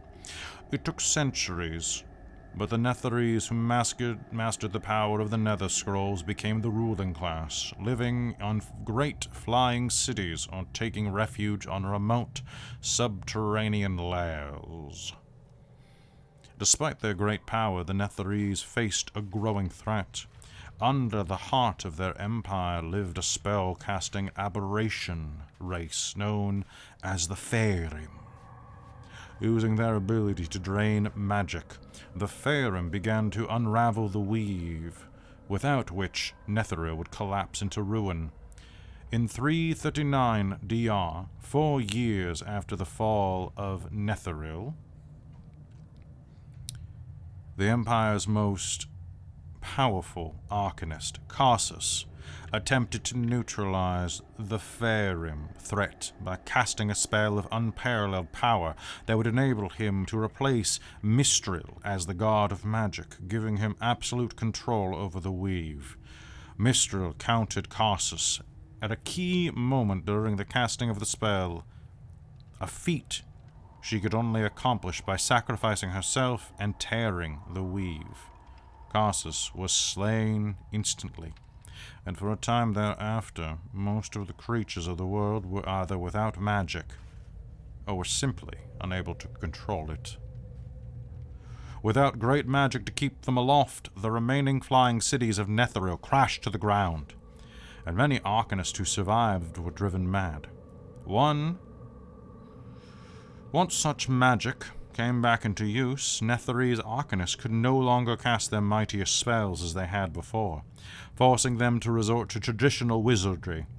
400 years after Karsus cast his spell, the Netherese Empire was no more, crushed by its enemies, undone by its own hubris. In our realms, Netheril is the definitive lost empire. It rose to unparalleled heights, but eventually fell to ruin.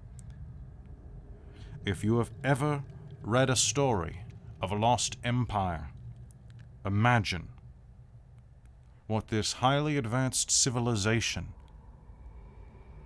even greater than the greatest current works of fiction, might have been like, for it was the Forgotten City.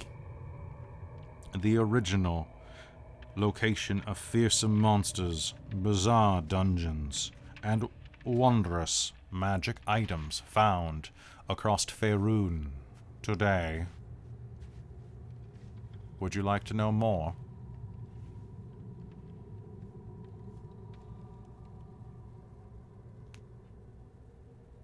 I think that's probably enough for today. I'm going into low power mode. I'm going to trance. Shake me if anything happens. Katerina is already asleep. Vistra actually was very intent on that story. She actually paid attention. She was like, huh, interesting. And this is what I'm looking for. One of the fallen cities. I believe... Magic cities? Think of what could be inside of it. I could do with some magic weapons. Magic weapons. We could find cures for plagues and diseases. Things that could shape the fabric of reality. Well, I don't know about having those kind of powers. That sounds like a gods, and you see how they fuck up things. I'll just take a very powerful axe or something and get on my way. I'm a simple dwarf. To each their own. I wish to be the mage who led the expedition. The expedition to the Lost City. That'll show them. But I feel to do like that, we got on the wrong foot, Valen. are you trying to suck up to me so that I give you a magic axe? No. I would give you a magic axe anyway. Oh, thank you. No, I just because I feel like we were reintroduced, and I brought up the fact that I might be a potential bad agent that can be controlled by Auril. I feel like we've gotten a bit on the wrong foot, and I've felt a bit cold from you coming towards you for me, or I don't know how to. My phrasing is a bit weird. I must be tired. I think we're all tired. Look, I'll cut through the bullshit. It's a pleasure to meet you, Vistra. I hope our relationship is long and fruitful from this point on. How's that? Oh, honestly, I think that was more uncomfortable for me. Oh, for God's sake. Lysithian's already Yeah, trancing. it's fine. Don't worry about it. Look, what are you trying to say then? Look, I'm not looking down on you. I mean, height-wise, but apology accepted. What are you looking for from me? I don't know. Honestly, I don't know. I just started talking And you won't stop. Nope. I'm gonna go to sleep. Good night, Vistra. Sweet dreams. I'm going to stay up and study and keep an eye on things until Lysithian has to wake up. Well, or come out of that. Callie, are you already asleep?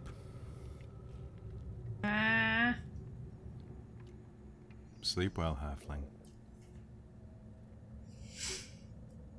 And with that, she will continue to study her book throughout the night, until you awaken the next day and try to plan how you are going to sneak into Grimskalle and retrieve the Codicil of White.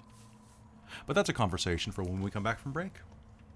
So, folks, don't go anywhere. We will be right back after these words from literally nobody. We're just gonna go for a break. So see you in a second.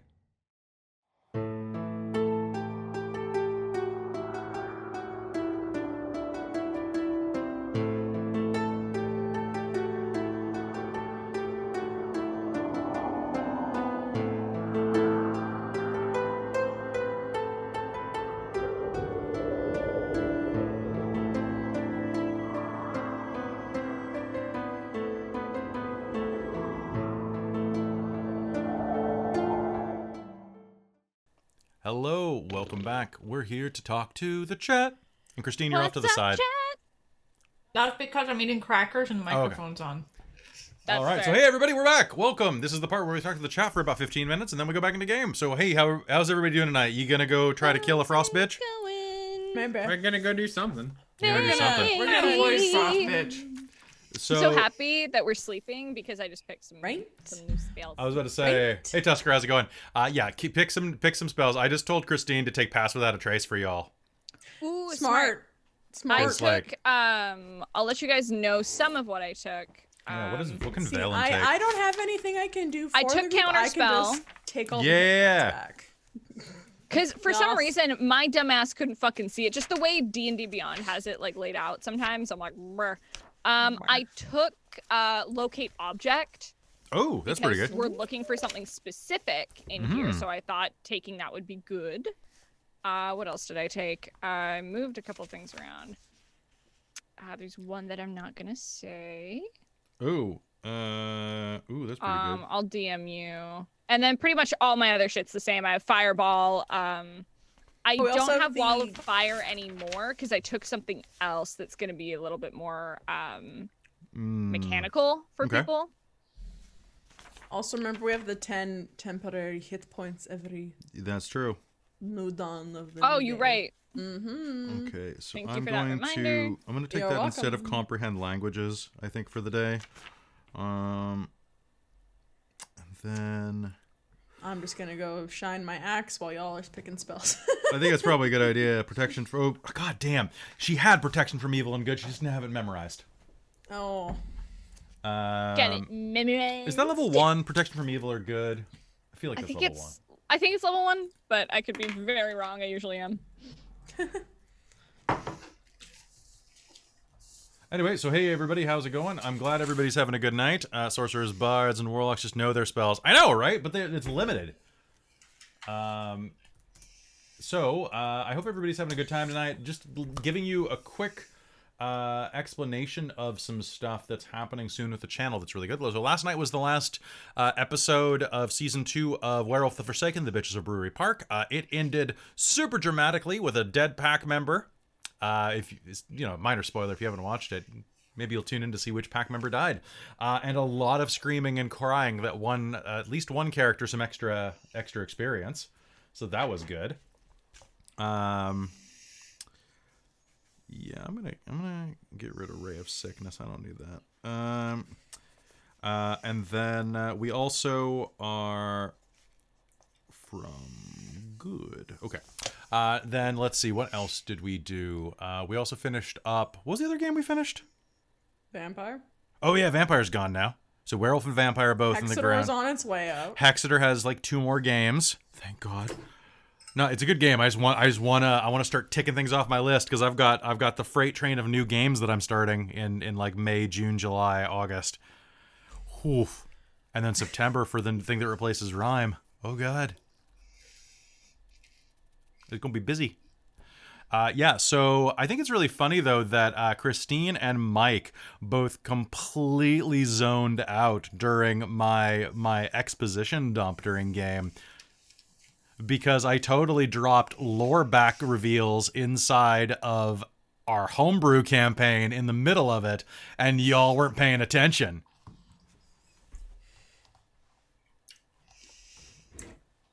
Yeah! Yeah. I sprinkle that in just to give you treats, and then you don't have the candy. And then there's no candy for you. No candy for you. Take the candy away And I from know the that people in the babies. chat caught it. I'm pretty sure Soul probably caught it. Just gonna close the door. Do it. Soul catches everything. Soul catches. It's the Soul Catcher. Mm-hmm. So that was great, but they weren't paying attention. So if anybody wants to go back and listen to that thing on repeat right now, you can. If somebody wants to clip that little bit, You want to clip my totally 100% wearing my dress tonight? I'm not in PJ pants. oh no, we were talking about clipping the plot drop that I did for my other game. Fair. But clip Hayden in the not pants. And then totally not wearing Totally, obviously not pants. Lysithian's just like, Well, look, you know what? look, I'm an I'll elf. do We it wear comfy myself. pants. We wear comfy pants in We Elfland. wear comfy pants where I'm from. Wear the comfy pants. That's true. It's cold, it's snow, we wear comfy pants. They were particularly Soul. They were particularly during the Tarask bit. If you go listen to that or clip that, there was something interesting there. 2 interesting things that I said there that were pretty. Oh, good. I was paying attention to all the Trask part. Did you? Yeah. What did I say? What was the thing that was an obvious plot drop? There was an obvious plot drop? Mm-hmm. You weren't listening. I don't know. Yeah. Yeah, Soul. You caught it. Oh, Lysithian pants. Also, oh, Hayden did that. I thought somebody else did it. Not me. I was like, I'll do it my damn self. I'll do it myself. Just Thanos up over there. Thanos is just like a DIY kind of guy. He really is. He's like, you know what? I'll fix my own sink. I'm Exactly. gonna I'll fix my rewrite the own world. sink. I'm going to do my own cosplay. Fine. That was one thing I called the Tarask Gojira. I got that. Specifically, because the Tarask is literally just Godzilla, guys. Like, It I it heard really, that one. Yeah, and I heard Yormanger. Yeah, kinda. Kelly. Have you seen the new Godzilla movie? No, Christine and I are gonna watch King of the Monsters or the original or one of the Godzillas on Thursday night this week, probably. Dude, Saturday night this week. binged 'Cause we like, were all looking at it, 4 but it was over like, 2 It's days. expensive. Yes. Isn't that why we decided not to get it? We decided not to get it until we were going to wait and see if we could get it like not for $30. Hopefully it will come out on cheaper soon. But you haven't seen Skull Island. You haven't I haven't seen seen anything else. And we talked about this on Tuesday actually. Yeah, Already. we did. But because sure if you'd we seen talk it about yet. but like was it really good? Dude, Big Mo- until like last week or like the week before, I had never seen any Godzilla movie ever. He's We a watched champ. like all 4. That's Dude, me. we watched Godzilla, King of the Monsters, then Skull Island, and then we watched like Godzilla versus Kong or Kong versus Godzilla. I can't remember what fucking order it goes in. I don't care. Godzilla. But- I don't actually remember either. It's Godzilla versus Bruh. Kong versus Godzilla. Also, Bruh, they're all like King of the Monsters, Skull Island, and then leading into the new one. My gods, they're so really fucking good. Skull Island was surprisingly good. I fucking loved it. I watched it with my friend Brett. See, I've It seen was, like, that me, one. I haven't Brett, seen the Godzilla, but I've Logan, seen and Skull my friend Island. Eric. Dude, Skull it's- Island. Watch it. It gives you so much context for the new one. It's so good, and it's like I love the skull crawlers where it's like John C. Reilly being like, they're called skull crawlers. Why are they called that? Because it sounds cool and they crawl, and they've got And it's one of those things where it's like, it sounded cool until I said it out loud. right, and it's just John C. Reilly, and he can sell those type of performances. He's Like- so good. I never ever question it. I also really like his backstory in that movie. Yeah. He deserves nothing but good things. Also- I'm not going to say anything, but Yeah. like. And good Tom things for Hiddleston that playing boy. an American is always fun. Oh yeah. Tom Hiddleston can do no wrong. Also, I found out recently, I don't know who knows this, but I'll totally out myself. I fucking love the Tinkerbell movies. I fucking love Tinkerbell. Okay. And Tom so Hiddleston. I found out that he played Tinkerbell? young. Absolutely, yeah. No, he's totally young Tinkerbell. He can do replaced no Mae wrong. Whitman. He replaced Mae Whitman. No, I'm kidding. Mae Whitman's fucking- Tinkerbell? Yeah, man. I did not know that. Okay, keep going. Yeah. Yeah. But he plays young Captain Hook, and he sings, and I'm like, that's just a man right there. That's just a whole man right there. I'm about it. It's fucking good. You know that he was on the list for like Thor, right? Yeah. Not just for Yeah. Loki, but yeah. I don't know how well he would have done as Thor. He's a little too lanky. Like, I know he probably Yeah. could have. See, I didn't actually really enjoy Godzilla 2014, although I did watch it in Tokyo. So that was pretty great. I didn't like the Bryan Cranston swap. Like, that broke my heart. Actually, no, I remember we did have this conversation because Alejandro and I were ranting about it together. And I was like, Yeah. okay, now we're friends. Like, we were acquaintances before, but through Bryan Cranston, we became friends. Yep. Say my name. Bryan Cranston. Bryan Cranston. I am the danger. You are, oh God, I am the danger in those booty shorts and roller skates from Malcolm in the Middle. God, that guy is so good. Have you seen that bit with Bryan Cranston? He's in Albuquerque doing a Breaking Bad Q&A with a big audience. And this 16-year-old looking kid is like, yeah, so I had a question for Bryan. So you film in Albuquerque, and that's my hometown, and I was wondering, was there any place that you like to go and hang out, or anything cool about my hometown that I should know about? And Bryan Cranston, like, dead-ass looks him in the eye, like, picks up his microphone. Well, sometimes I'd go to your mom's house, and he, like, fucking mic dropped, and just was like, oh, and the entire audience was just like, you can look this clip up. It is everywhere, but he's just like, he's so good. He can't do anything wrong. So this is Bryan Cranston. Yeah, you can find it Mom? right now. You can find it right now. Just don't, like, put it over your headphones and, like, everybody go look at this. Everybody, yeah. It's such a good burn. Like, I can't do it as much justice, but it's, especially because, like, the kid is really sweet. Like, he's not asking for trouble. But yeah, it was a murder. Bryan Cranston straight up killed a man on stage, and nobody cared because it's Bryan Cranston. And he is the danger. I don't know why. The danger zone. Danger zone. Every time I try to do Bryan Cranston, I end up doing Orson Welles. I don't know what that is. No. Heckin'. Oh, Kelly. chicken pot Alejandro pie. wanted me to tell you something. He wanted me to tell you that when you that he was at DM your mom's place. No, sorry. Go ahead. Yeah, bitch, he was at your mom's. Oh no, mom got sobbed. All right. He got Yeah. He wanted. sobbed. He wanted to just. But he wanted you to know that when you DM, you remind him very much of Michael Tatum, like in the best ways. Who is Michael Tatum? Who's J. that? Michael Tatum. He's Sebastian in Black Butler. He's Okabe in Steins Gate. Oh really? I'll take it. Yeah.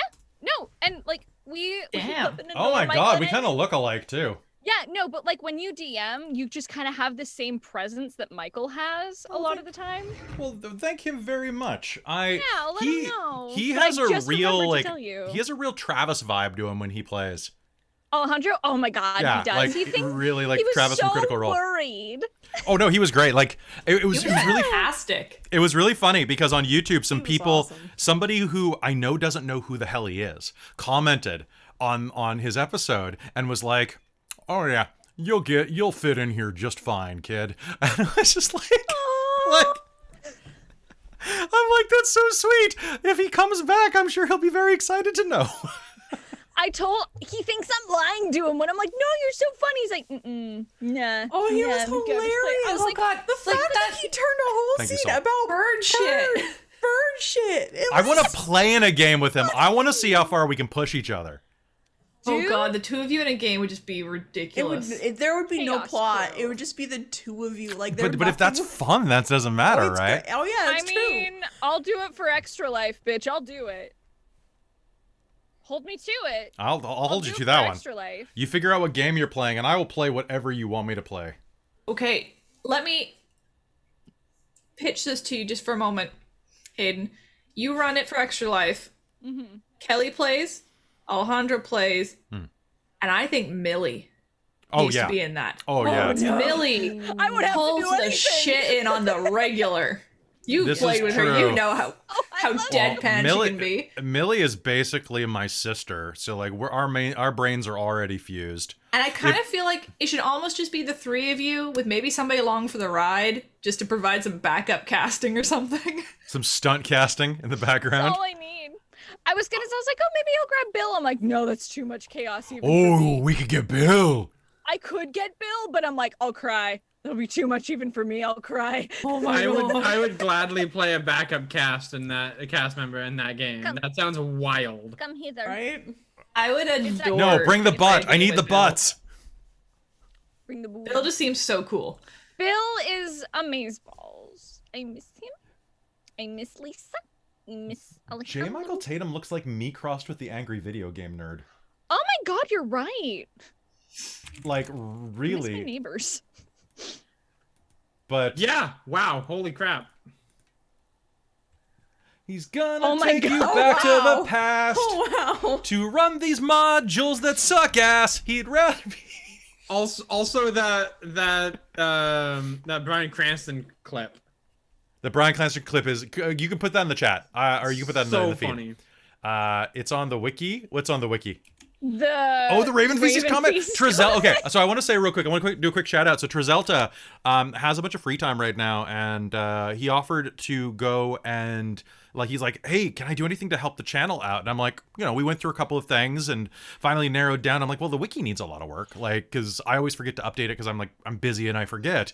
And he's been going and editing stuff and putting he's been really I think he's put almost as much stuff into the wiki now as at least as much as Amy has, and probably at least half as much as I have, and I wrote the damn thing. So congratulations. I'm gonna Okay, I just read the character descriptions on book 3. Yeah. So good. Okay, I'm opening this up. Zelta. They're excellent. She may or may not already have appeared behind you. See, this is the sass that I want. Tired of all the ghost nonsense. Expert of raven feces. Also tames rats in their spare time. Expert of Raven Feces. That's so good. Oh my That's so gosh, good. that's great. And then you got Wayhe. This is great. Good job, Drizelda. Thank you so much, man. I really This appreciate is it. great. I will go further in depth and look at this a little more closely and actually respond to some of your questions and fill in those gaps soon. It's just been nuts. I teach I teach writing somewhere. I have taught writing and now COVID's shut it down. But I still have students that ask me to do things like review scripts for them, and I'm like, it's really okay, sure. Because I respect that you're actually writing, because when I left writing school, I didn't write for several years. Because I used to think inspiration would just happen. In fine art school, they don't tell you that it's 90% discipline. They just expect you to intuit that. So did Vistra just vanish? Yeah. Alright, fine. Away with you. Ah, she's back. I had to blow my nose, so I wanted to do it Oh, off thank you, camera. Thank you very much. And then I've got a couple of other scripts I've got to look at tonight, and it's really it's time consuming, Hayden. It really is. You understand what I'm talking about. Yep. I have one project where the people who are doing it want me to look over the script to make sure I'm cool with it. And I think I get the sense that they might want me to help them clean it up a little, which is not. I don't have time to do that. But I'm like, have you ever had that as an actor, Hayden, where someone's asked you to look at a script and then hasn't really told you what they want you to say about it? What do you mean? When I'm working on other people's scripts, or when Yeah, exactly. Or whenever you were doing fan productions, in the early days. Not really. Most of the time it's just, here's your script, go. The most I've run into is being in the booth and we're this line doesn't work at all, even in context, and you have to rewrite it. The last show that I just wrapped up, last Can't wait till you can tell us what that is. I can't. I legally can never No, tell you. Never? I can never tell you. Oh my god, even when it's out? Mm-hmm. Oh, balls. I legally can never tell you. But oh wow. it's going on record. But heckin' there were some lines where we were this doesn't make sense even in context. What the But you what just is gotta. this? So that's really okay. So I know we you. rewrite a lot. I'm really confused. Maybe you can't tell me what it is, but I'm just wondering in what kind of circumstances an actor would not be able to reveal, unless it's a ghostwriting scenario. As a writer, I can see that it'd be oh, maybe if you ghostwrote something and signed an NDA. I'll DM you. Yeah. I'll explain it to you. You're not going to tell me what it is, of course, just No, since we're on I'm not record. gonna tell you You're- what it is. Yeah, but I know you gonna- won't. I'll explain the contract situation. Yeah, because I'm just curious from an industry outside. Well, yeah, I'm an outsider at this point. I'm working through the bottom of the coffin, like a worm. But yeah, so that was a weird reference I just made. I don't know why. I was feeling very Beetlejuicy for a moment. So yeah, but so Mike, you were right. You called the thing the name I said, but do you recognize what that name is? No, I don't. Can you say it again for Christine? Yorminger? Isn't that the thing that The put the split in the continent? yeah, the Titan that killed all the gods? No, he got in a fight with a god. You got to yeah, fight that's with right. Arcaris, Ah, that's and right. he's the one that made the Earth Scar in Shards of So Nirn. where we crossed at Dog Run Bridge. So that Yeah. that cleft that cut your part of the continent off from the rest of the continent is Elos's version of the Tarask. Oh, cool. Yeah, I wonder if you'll have to fight him someday. That's powerful. Oh, he's only CR 31. Oh, only. Only Only, 2 seconds. I I'm think- just gonna fix something on my lipstick. Only. Oh, sorry. So What? I lied. He's only CR 30. Oh, huge difference. Now we can just go fight him as our current characters. Oh my god, I forgot that he has Siege Monster. I love that. How big is he? Gargantuan. Jesus. Gargantuan is large. How big is Gargantuan? Okay, so scale size. One sec. Ugh. Oh, I no, listened to a podcast where they actually fought a Tarask. It was awesome to listen to. Yeah, like that's where I'm gonna have to The get like. amount of shit that like they brought on like 3 previous guest stars to reprise their roles, leveled up, and they had like armies and stuff like that. It was such an epic fight to listen to. I Okay. cried listening to this episode. So base scale, real quick, just so you're aware. Medium size, 5x5. Okay, like on a grid. Okay, so 1 square, 1 square, square. Large, 2x2. Huge, 3x3. Gargantuan is a 4x4 or larger. Dicks. So the Tarask is 4x4 when it is bipedal, in my opinion. That's Jormungandr, not Eolmanger. There's a difference. Soul, there is a difference there. But yeah, Jormungandr's like huge, and he's also Loki potentially. So we'll see how that goes in the sequel. But yeah, if you want to see what the Tarask looks like, you can't tell me this isn't Godzilla. oh yeah, it is. Knowing what the Tarask is, yeah. Yeah, It is just like there you go. yeah, yeah, yeah. It's so cool. And you know what? Hey, I'll do this. I'll do this because I can right here. It's about to get loud, folks. Oh no. If it plays over here, because I will say there is nothing better than this.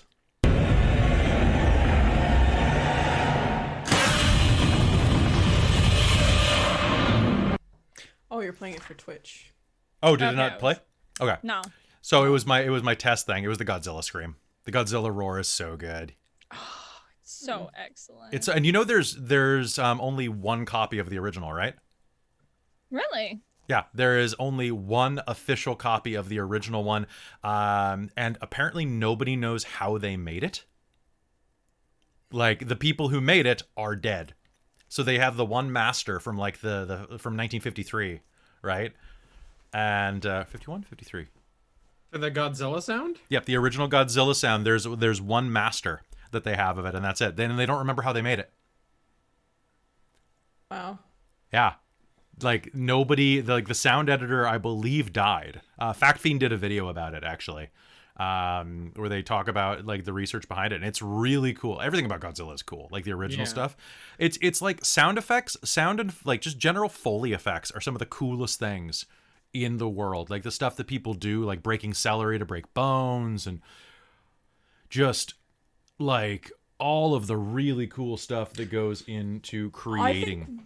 One of my favorite bits of trivia that I learned when I was in New Zealand, of course, it was about Lord of the Rings, but it was like, yeah, the Nazgul scream. Part of it was Peter Jackson's wife, she was sick or something. I forget, but it's just like who think like it's so cool. Like it's so cool. It was part of that, people- and then there was this woman, I can't remember her name, who just had this crazy high pitched scream, and they morphed those together. Yeah, it's just so cool. I love that like sound bit about making movies. Like it's just, how do you think that? Like how does your brain work to be like, oh yeah, let's put this together and let's make it sound. Well, and then what else? Insane. There was like a tiger roar or a lion roar that was incorporated into something to make it more fierce, even though or is it just that lions and tigers don't sound like that, or one of them doesn't sound? Is it that lions don't sound like that when they roar? I think so, yeah. Because and then they made Chewbacca's roar by mixing in like a tiger roar and a bunch of other stuff. Like, it's Foley effects are so cool. One like the TARDIS sound is, I forget what the TARDIS sound is, but that's also was like one of the cool things. Well, lightsaber noise is just literally just feedback. Like, Yeah. like that's so dope. See, or like, with the Godzilla sound and the fact that they don't know how they made it. I love stuff like that, like where you have all of this modern technology that we can do anything we want basically. And there are stuff that it's like nobody knows how to do this anymore because everyone who did it is dead. Yeah. And there was no need to pass the information along. Like obviously for someone like me, super into like military history and stuff like that. And of course, warships used to have big guns. Nobody knows how to make them anymore. And no one knows how they were made now because everyone who did it's dead. Oh, actually, maybe they do know how to do it, but they only have one copy of it. That might have been. So here is the idea for the Godzilla roar that people think is probably what it was. A double bass played with a leather glove coated in pine tar resin. That's so specific. They'd rub it against the string of the double bass so that it would have friction on every one of the little notches on the guitar string. Yeah. Who the shit thinks of this? Nobody. Right? Foley artists are fucking insane, and it just blows my mind so every good. fucking time. I feel like they're the type of cool. people who wander through a store and be like, oh, hey, that sounds cool. Oh, hey, that sounds cool. Put it on a shelf for one day. It's just ASMR artists, right? Like it's just Oh God, yeah. they're just mukbangers and ASMR. It's really specific, and the thing that it was like pine tar resin rather than anything else. Yeah, exactly, Wonka. Like what? Why would you expect? Like who? What?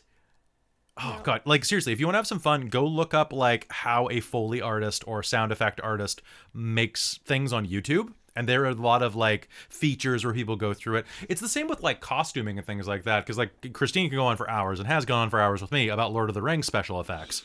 And how like most of the chainmail was actually just PVC piping that was cut super thin and spray painted. Yeah. I haven't watched the behind the scenes of the extended editions 5 or 6 times. I feel that, and I went on a whole tour about how they made that at the studio down there in Wellington. Oh, it was so cool. I got to see them how they made that. I used Well, to like do that the One Ring happened to be modeled on like I think the producer's actual wedding ring because like he pulled it off while they were doing random like a rough walkthrough with Pete to kind of just line read roughly where people might be in like the Hobbit hole. Mm-hmm. And they just needed something to drop to kind of get the idea. And he pulled his ring off, and it had a great weight, so they modeled it off his. That's Yeah, so and then- cool. And then that one where the ring falls to the floor, and you know that moment where it drops and it goes boom, and like it was magnetized. It was an iron ring or something like that, right? And they That's so neat. put a super magnet under the floor so it wouldn't bounce. And that's brilliant. That's really cool. Well, that type of storytelling where like this thing is so heavy, even metaphysically, that it will not bounce. I love that.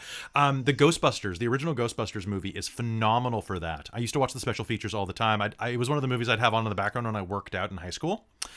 And do any of you remember that scene in Dana's apartment where she brings all the food in? You have like the gratuitous Coke can shot in the fridge, and then her eggs start shooting out of the carton and like frying on the counter. Yeah. Like, Yeah. do you guys know how they did that? No. No. So, first off, air jets underneath the eggs. So they just literally basically spitballed them out like but they started frying on the counter. The counter was a griddle. That's so cool. They just made it look like something else, and the eggs were literally frying. Oh my god. I mean, that's so cool. That's so It's so cool, the old special effects, which is why I get so mad looking at digitized. When I went and saw the new Ghostbusters, like the one in 2016, I was so disappointed by how much CG was in it. Like, besides all of its other problems and all of the political stuff with it, I was so depressed in the first, 10 minutes because that first ghost they see looked like it was from the Haunted Mansion movie. And I was like, bro, why? Practical effects are so amazing. Oh, I love that the era right before like when special effects were kind of like it was coming their way. Like Lord of the but Rings? like Lord of the Rings. Like I loved like the Star Wars movies and Indiana Jones, Jurassic Park. Jurassic Park. Stunning special effects, and it's all fucking real. Well, I mean, like Jurassic Park still have it still some of the best Oh, yeah. special effects of all time. Like that's my favorite era of movies to watch, Yeah, just because like- it's so good and it's so real. Because Yeah. Well, it's I ridiculous love it. with a lot of superhero movies these days. I think Marvel's done a good job for the most part, with the exception of some of the fights in Black Panther. Those were kind of weird at the end. Yeah. But Yeah. apparently one of the reasons for that is that a lot of the foreign studios that do the fight scene animations they can't be rewritten because they have to start working on that 13 to 18 months in advance of the actual filming. Yeah. So that's apparently why the Ghostbusters 2016 had that really weird, super fighty ending where they were just running around blasting everything, is because it had so many special effects they couldn't rewrite it once they realized it wasn't working. Oh. So they're overcommitting to that. But when you look at these movies with special effects, they're doing so many things with camera tricks and people doing all sorts of really weird CGI, boneless, weightless stuff, especially in superhero movies. But it doesn't work for me. Apparently they did tons of it in Terminator Dark Fate, where they're doing all of these crazy vehicle chases and flips and all of this really boneless, jumping through the air and throwing whereas Terminator 2 has some of the best special effects, period, and some of the best stunt work, period. The CG in that was literally the T-1000, and that's about it. And even then, 90% of the time when the T-1000 had a knife arm, it was a knife arm. It was a prop. They only used the CG for the melding effects and stuff. And when possible, when you saw the T-1000 killing somebody and taking their form, they used twins. That's so cool. Right? And it turns out Linda Hamilton had a twin. So in the end of the movie where she shapeshifts into Sarah Connor, that's literally just Linda Hamilton's twin with a wig. It's fucking wild. It's so cool. I love it so. And that kind of thing is why, especially with some movie like Mad Max Fury Road, it looks so good because all of it is real. Because when they made the cars and then the director came around and said, cool, let's take it for a drive. And they said, well, it's a prop. It needs to drive. It's every vehicle in this movie has to drive. And it's okay. Oh, yeah. Now all of a sudden we're doing an actual car chase scene through the desert. And they really did flip that truck, by the way, in Fury Road. Oh, yeah. The huge one, right? The tank, the tow truck looking thing with the crane. They flip it. Yeah.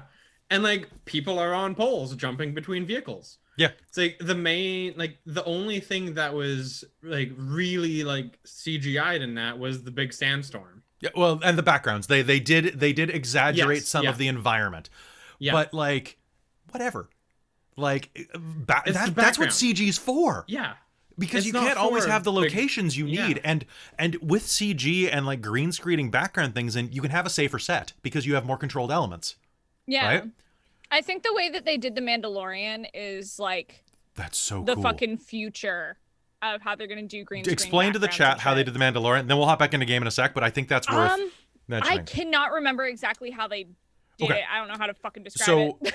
so here's what they do real quick. So the Mandalorian was basically filmed in a giant dome, or built a room where the walls had the backgrounds and effects. Basically in a giant. It was a giant screen, like a TV. And so all of the backgrounds were actually rendering the background footage simultaneously to the actors, like in real time. So they could actually rewind and be like, okay, there were stormtroopers and blaster fire coming in there. And so the actors are actually acting basically in a VR simulation that's being filmed. It's super cool. That's Whoa. cool. I did not know that. That's awesome. Yep. The only things they had to do after the fact were like touch-up work and like replacing, like, you know, when they had to like rotoscope certain people's faces in and things like that. No spoilers, because I mean it's been out for like 6 months, but go watch it, guys. Go. Even It's I've seen excellent. Mandalorian now. That The Mandalorian's dope. Shit, really? So good. Haha! That We It's got Mike good. to watch Star Wars. It's The because only Star Mandalorian Wars isn't that really. I've really liked. You'd like the Clone Wars show. Clone Wars is probably one of my favorite shows of all time. I'm rewatching it right now. And I need to finish it. I haven't it's- finished the last bit. oh yeah, dude. I started season 7. I'm rewatching everything from like the beginning because I just fucking love it so much. But it's excellent. Yeah, watch it. All right. We will. Watch it. I'm a And big prequel speaking nerd. of watching things, let's watch us play D&D. Yeah. Yeah. All right. So, folks, we're going to head back into game right now. Let me just CGI of the mind. CGI. I mean, I will have a map for some of this, but reminder, when we're using maps, pretend like we're not, because that makes the game better for everybody. Yeah. Yeah. Okay. And then boop whoop. Whoa. Okay. I just heard you do it like wow. You know it. You know the voice. You got it. I knew don't know what if you that's wanted. not it, yeah. You all. Voice. Okay, so this is. Let me just assign some people. So that's Hayden. That's Robin H. Robin H. Oh, yeah. I guess that's what my name is on Zoom. Or That's whatever. Micum. And that's. Oh, Christine isn't. Christiner. Of course, my mouse dies right before we actually have to move characters and stuff. That's fun. Okay, so all I need real quick, I just need to grab Valen. Velen. Is it Velen or Valen? It's such a weirdly spelled We've name. been saying it. How is it You've spelled? been saying me a Valen. So it's VELLYNNE. Oh, actually, you know what? It's in. They have a phonetic guide at the beginning of this book. Hold on. So, question. Yeol. How dark is this area actually? Quite. Okay. Fine. Volin. Volan. Volan. So I'm gonna say Velen though, because I think that sounds better. Not villain. Token page. Let me just grab her off here. The name was there all along. Fine. I use a second slot to cast Dark Vision. Okay. I was gonna say I could cantrip light if you didn't want to. It's harder to sneak that way though. It's true. Wait, where is Velen? Oh, okay, she's up here in the named people. Fine. What the hell even is that thing? I don't even know. Okay. Now I've just got Agatha all along stuck in my head. No. Now I'm gonna have that stuck in my head. Dude, I love that it's on Spotify because I'm like, I have it. I have it on my app. I listen to it quite often. So, quick question, real quick. Is everybody up to date in Winter Soldier and Falcon? No. Yeah. So let's speak in coded language, bruh. I gotta say two things that are not spoilers, because they're in the trailer. Number one, Zemo is the king. Oh my god, I love fucking it. Fucking love him. Zemo. His character is so good. Did you see that they released an hour of him dancing? Yeah, the Zemo cut. Release the Zemo cut. Release the Zemo cut. And then the last thing before we go back in is, and I will fight anybody, and I mean fisties. I actually really like John Walker as a character. I think he's a phenomenal character. I What agree. show is this? I fucking hate him because we're supposed to. I but I feel think so he's bad for him. Yeah. Right? I There's understand. so I get much it. Pressure. I get it. Yep. But fuck, he's a monster. But- Oh, it's so good. It's so But good. he We is ran what after Steve David. would have Holy been. shit. Yep. If Steve Yeah. had been if Steve had been Bucky instead, that's what he would have been. Like, Yep. Yeah. because that's actually I had never thought about that, but he's literally just like Bucky if he had been in Steve's place. Yep. Yeah. And literally, it's Yep. in Captain America, it's like there's a difference between a good soldier and a good man. That is what we're seeing right now, and I love it. It's so good. It's so Oh, good. I can't wait for Thursday. I can't wait. Is coming on Thursday? It comes out Thursday at midnight. Oh god, I thought it came out on Saturday. Christine, we can watch it Thursday night. Thursday at midnight. I Or always I watch guess it Friday after morning, Nat yeah. 19 games. Oh, I- see, I We watch, knew I it watch came it out on Friday Fridays, morning. honey. It's What's Friday that? morning with my No. cartoons. It's We like can my watch it Saturday on your morning lunch break on cartoons. Friday. What show is this? Falcon and the Winter Soldier. Soldier. It's so good. It's the new Marvel show. I was like, yeah, Oh. fucking called it, and It- oh my god. It's all about who becomes Captain America now. Oh, It's I had no clue. That Dude, there it's was a new Marvel spy show thriller out. that is like hyper political. It's all up in Black Lives Matter. It's all up in like the nature of America's historical past. It's like it's dense. And it does it so well. so good. It's real. so good. It's so good. But we're gonna play some You know- D&D right now. We'll talk about that tonight, I'm sure. I'm gonna throw away that initiative sheet. It is a really It just good. makes you enjoy Zemo so much. He's Yeah. so That he's good. got so much more dimension to him now. Oh yeah, he's getting fleshed out as an actual like character, which is Oh, and that act. It is He has streaming the on mask Disney now. Plus. It's on. It's Marvel. So Otheon, it's gonna be on Disney Plus. Yeah, it's on Disney Plus. You should also Gotcha. watch Invincible over on Amazon Prime if you have it, because it has the best cast of an animated show that you'll ever like. J.K. Simmons is in it. Mahershala Ali. So Robin, you know at the Yes. beginning of Invincible, that Golem guy or Titan or whatever his name is, like the guy who in the bank robbery. That's Mahershala Ali. They got him for like 6 lines of dialogue. hilarious. But like Hayden, as an actor, you need to check it out because like the cast is unbelievable. Okay, so let us go, and as we swap back over, can someone remind me what's happening after Falcon and the Winter Soldier? Are we in What If then? It's either no, I don't think it's What If. I think it's Loki? Isn't it the Loki. Oh, you're right. Yeah, It's Loki. it's Then it's What Loki. If. Yeah. Okay, Yeah. good because I'm looking forward to that too. It's gonna be good. Me too. I'm so looking. I I am love Loki. such a slut for superhero shows. Me too. Same. All right. All right. Speaking of superhero shows, don't forget to tune into the Onyx Path on Saturday for our Canadian superhero show at 2 p.m. Pacific. Bing! All right. And with that, let's head back to Rime of the Frostmaiden, folks. 3, 2, 1. Hello, and welcome back to Rime of the Frostmaiden here on Dork Tales. You spend the next 8 hours resting, recuperating, gathering your strength. Outside, the cold swirls around, buffeting against the side of your tiny hut, this barrier against the cold. This lasts for 8 hours or 12 hours? What? I can't remember. I think it's 8. The hut, it's 8. Okay, it's 8. Okay. As you sit out there, you wait for the time to expire, and as you do, you converse with each other, planning your day. Valen leans across and says, "We need to do this carefully. I suggest that we remain here and recuperate as long as possible. We eat, we prepare. Unless you are dead set on catching Auril in the act, I suggest that we go and retrieve the Codicil of White the moment she leaves to cast her spell on Icewind Dale."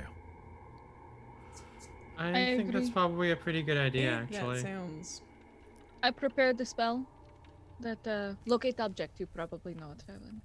But I prepared it for today so that I can pop that up while we are in there. Good. We should go Hopefully through. find There it. will be some combat there. I'm sure that she has some guards, but she seems to be an arrogant goddess. probably doesn't have as many fortifications as we would expect. I memorized counterspell for the day. So. Excellent. I've memorized Tensor's Floating Disc in case we have to carry anything heavy. Smart. I also I have... use pass without a trace. Perfect. I have Protection Against Evil cast ready as well in case another possession attempt occurs. Good to know. Mm-hmm. Well, I also, if I need to, do you have access to the spell Dark Vision, Katerina? No, I don't. I can cast it on you if need be, and you as well, Callie, if I have to. Oh, I'm fine.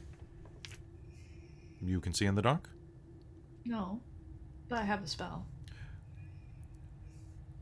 The place was originally inhabited by giants. I assume that they probably would have used some type of light source. Hopefully. If there are any giants there still serving her, us dwelling in darkness will give us some advantage.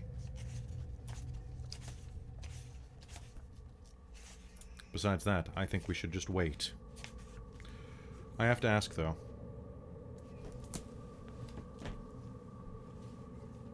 What is your intention once we're inside?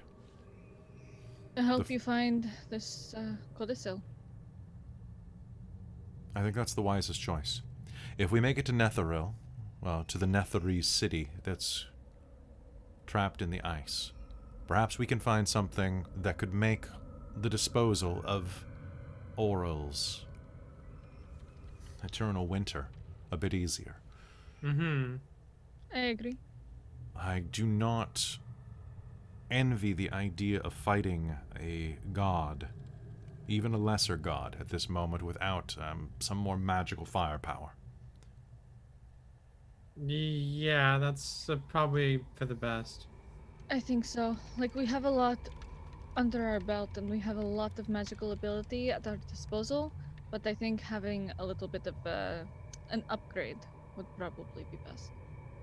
I'm pretty strong, but I said before, I don't have any magic weapons, so if she has any sort of resistances to being hit hard, I'm useless in a fight against a god.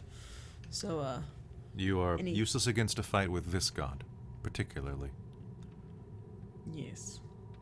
Well, Vistra, last night I was perusing my book while you were asleep, and I did find in the back pages that I'd forgotten about, I do have magic weapon prepared, so if you're extra nice to me, maybe I will cast that for you. Oh, Lysithian! Vistra will, go up and, Push against your forehead. Bag of tricks for magic weapon.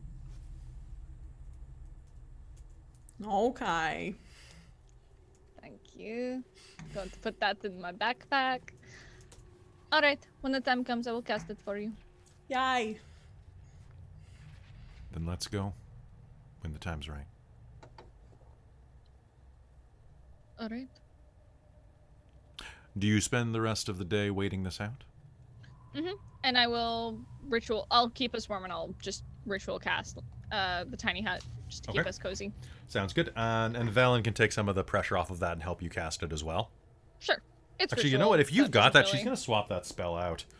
Yeah, she can swap it out because I can just ritual cast it, so... Yeah, she's going to take... What's a better spell that she has? Because, it can be useful if you're, needing to hide from something, if you, have it, you can spend a minute, but I can't see us needing that right now. Yeah, I can't either, so I guess she's also going to take... Damn, Polymorph's level 4, isn't it? Do I have... Hang on, I'm seeing if I still have Polymorph prepared. I don't have Polymorph prepared. I always have it prepared. It's a good idea. I for a don't bard because to I have took that. Counterspell and Magic Weapon, so...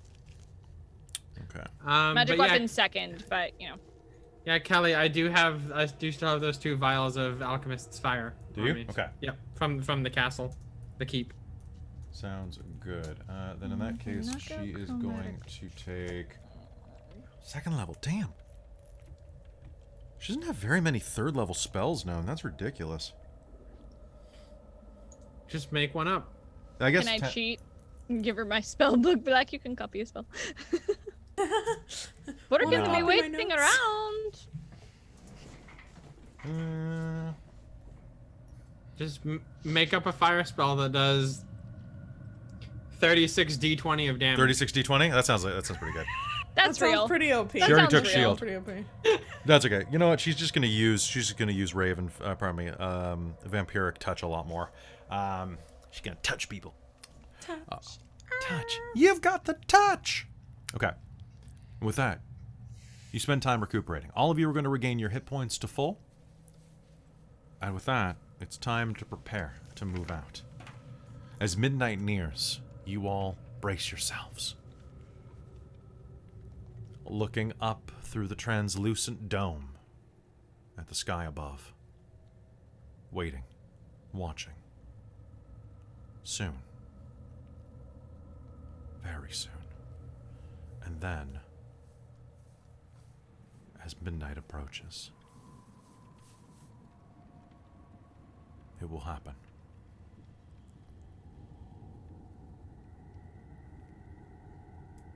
The air shifts. The fog and mist and snow will part. And from the top of Grimskalle, you will suddenly see as the moon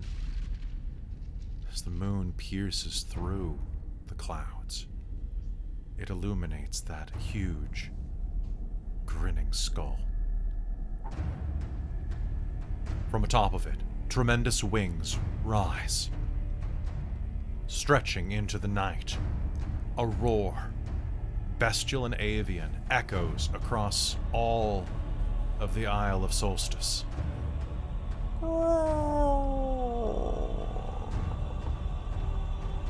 You can feel it reverberating in the sides of this dome and in the snow beneath you. And then you see this tremendous rock take flight. As it soars away toward Icewind Dale, you, Vistra, with your keen eyes, will be able to see the form of an icebound maiden wrapped in a robe of pure white, clinging to the rock's back.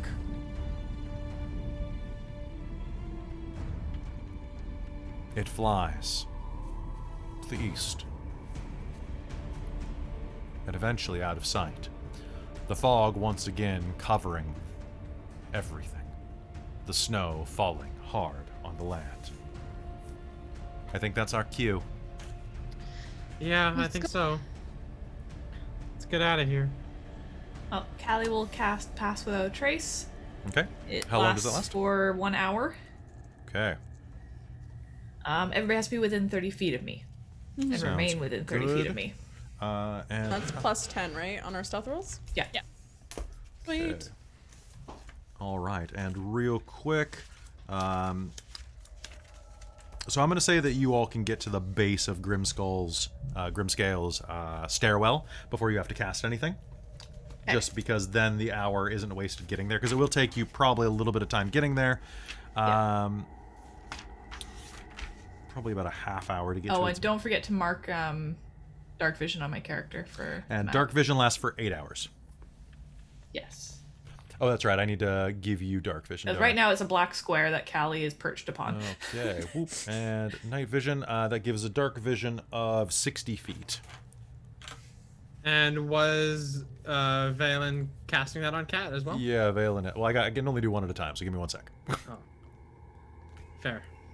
Like, there's a whole menu thing I have to do. So, all right. So everybody should be able to see in Roll20 now.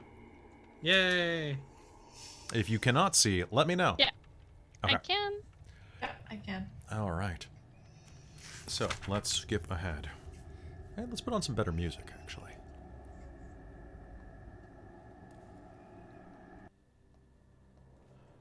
The trudging through the snow takes you quite a while. But before long, you find yourself at the base of a 600-foot-tall mountain of glacial ice, its peak carved to resemble a gigantic skull wearing a crown. God. Weaving That's up. horrifying. We all float down here. No, we all float up there. It's there. Yeah, it's true. Aha! Waha! Waha! Yeah, okay. Sorry, Tim Curry is the best. He's still alive. Weaving up the mountain's southern slope is an enormous stairwell, hewn from the ice itself. These steps, which extend from the base of the mountain to the base of the fortress, were clearly made for giants. Each of these steps is 4 feet higher than the one below it, making this difficult terrain for creatures that aren't giants. Snow and rime cover the steps, making them less slippery than they would be otherwise, though. It will take you twice as long to climb this. Do you begin to climb upward? I think climbing I is think so. probably our best bet. Can I get a constitution roll from everybody? Because this is going to be some heavy exercise. Wow, Valen, really good, actually. Surprising. And X. Kelly, Yes, my friend. I guess- think I'm actually going to make use of one more of those Chewinga charms, Snowwalker charms. Okay. It's the allies within 15 ignore snow ice, immune to extreme cold one. Okay. Good Now, for that won't 24 make you hours. climb any faster because this is a height difference thing. Yeah, but I mean it's good for 24 hours anyway. Okay. So. That's you know what? Does that remove all snowy and icy conditions from you? Yeah. Okay. Thank you for telling me that. That's going to be very useful, actually. So good. That actually is going to make life much easier for you. Doesn't we only get just the easy terrain, right? We don't get the immune from cold. Yeah, yeah. Yeah. You just get... So basically, you won't slip on ice, you won't have difficulty crossing things, and so on. Cool. And that was a con check, you said, correct? Just a con check. I just want to see how tired everybody is. Dirty Got 20. a 16. I Okay. used my inspiration because there was a 7 Perfect. originally. 17. And Vistra? 17. 17. And Valen got actually got a 15 on her roll, so that's really good. Together, it takes you about 20 minutes to climb all of those steps. Well, we'll say a half hour, actually. It's a long climb. But as you reach the top of it, you will see the entrance to Grimskalle. The steps end in front of a double door made from slabs of ice with dragon skulls and bones embedded inside of the ice. Carved into the lintel is a single word in the dwarvish script. It reads, Grimskalle. Looks like this is the place. Probably.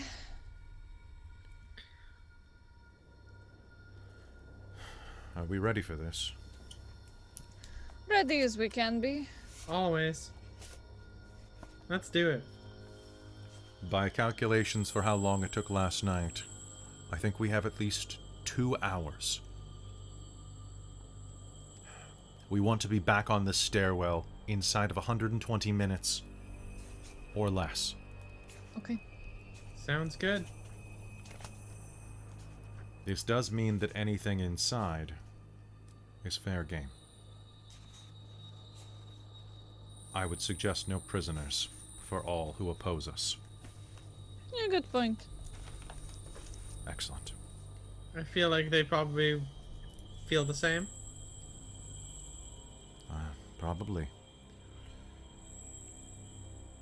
Well, Vistra, someone's going to have to open those doors. Will you do the honors? Alright. Oh, well, I thought we want to be sneaky. You want me to bang with my axe or just like lift them? I want you to try to push them or pull them.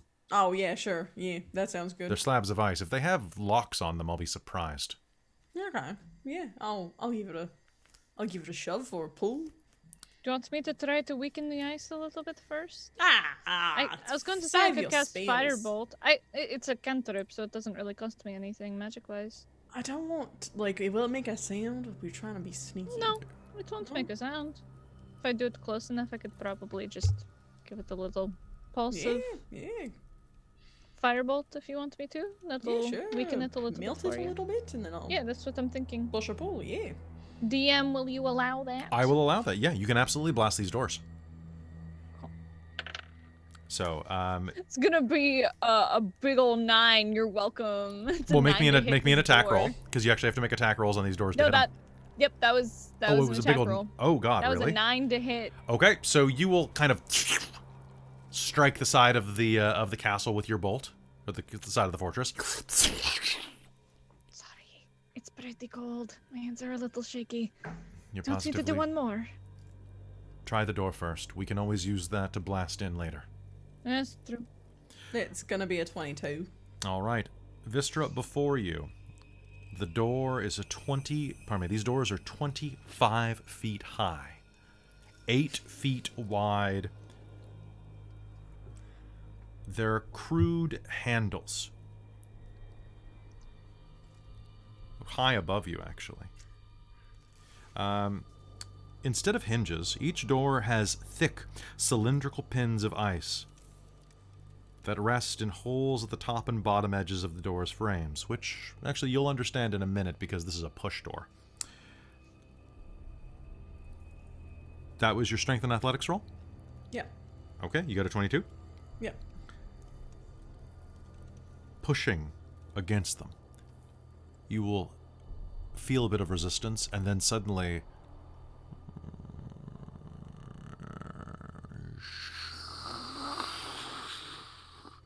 the door will push open.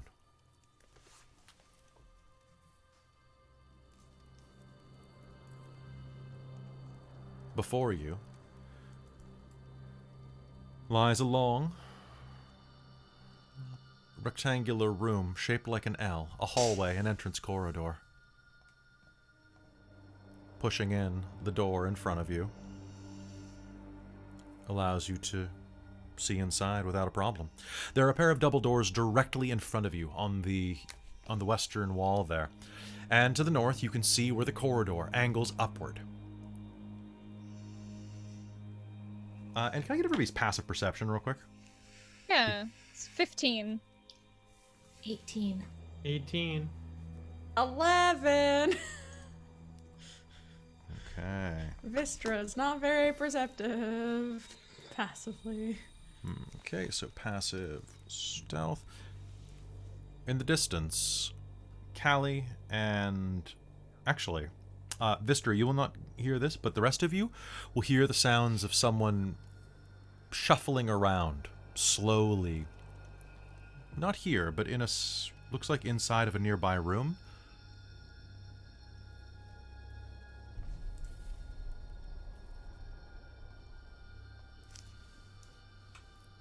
It's just the sound that someone does exist inside of here. Vistra will kind of like point to the doors that she sees, like the hallway, because obviously she didn't hear, but so she's like, is it like motioning, like, is it coming from that direction? Does it sound heavy? Yes. Oh.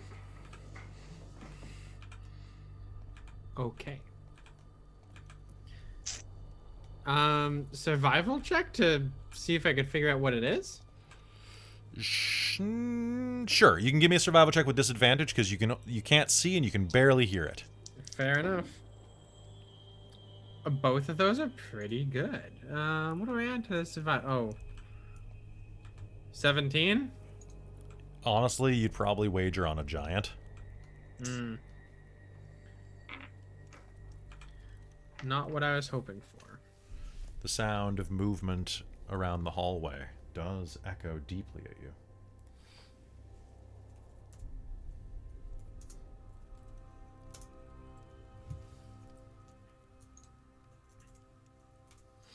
And did we get past without a trace cast on us? Yes, you did. Okay, cool. We should keep looking around. Yeah, that sounds like a giant. Who will go first? I can be pretty quiet. I'm pretty good at being quiet. You're a caster. You should probably stay back. It's true. Both of us should. Oh, To the also- corner and take a peek around the hallway. Okay. I'll Go ahead. evaluate it.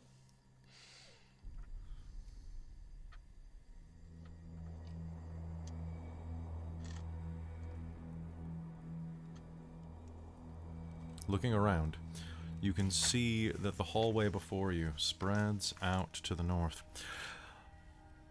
There are 2 sets of double doors over on your right. And directly in front of you, you see a stairwell. The edge of your vision leading down. A hallway opens at the end of this... Well, another room opens at the end of this hallway, doorless on your left, before the room with the stairs down. In front of you, on the western wall, are the pair of double doors. What do you do? Oh, thank you very much. Could I make a perception check to actually actively try and listen around? Yeah, you may. Always. Alright, children, who's gonna roll nice? That was exactly average. It's gonna be an 11. An 11? Okay. Yeah.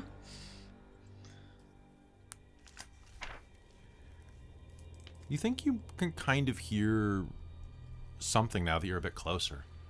It sounds like someone shuffling, kind of just moving back and forth. Can I, with that roll, can I determine where it's coming from? It's coming Like- from the room on your right. The first room, just around the corner. She'll kind of like pop back from behind the wall and be like, "Okay, guys, I think I hear something in a room right beside us." Okay. What do you think it is? I think that might be the big thing that you guys were hearing. So we may want to avoid that room. Just saying. Or I'll ambush it. Now, as you're standing inside of here and getting a good sense of this place, I need you all to understand. This place is cold. Somehow inside of here is even colder than being outside. As you were waiting for Vistra to come back to you, you begin to notice that all surfaces are made of smooth, chiseled ice with a bluish tinge. A 2-foot-deep blanket of cold mist creeps across the floors, flowing out the main door as you opened it. Callie, this almost covers your entire body. The floors aren't slippery, strangely. Even with your calipers on. Or not calipers, your Crampons. crampons, thank you. Thank you. Knew it was another C thing. The ceilings throughout here are 30 feet high, just so you're aware. And there is no illumination. In fact, you will see that there are occasional logs laying on the ground, old and frozen and desiccated. In fact, Vistra, as you're coming back, your foot is going to nudge one slightly. Looking down, this log is about the length of your battle axe's haft, or your great axe's haft, I should say, and ends in a charred, burned tip. It looks like a torch, the stub of one at least, but massive, sized for a giant.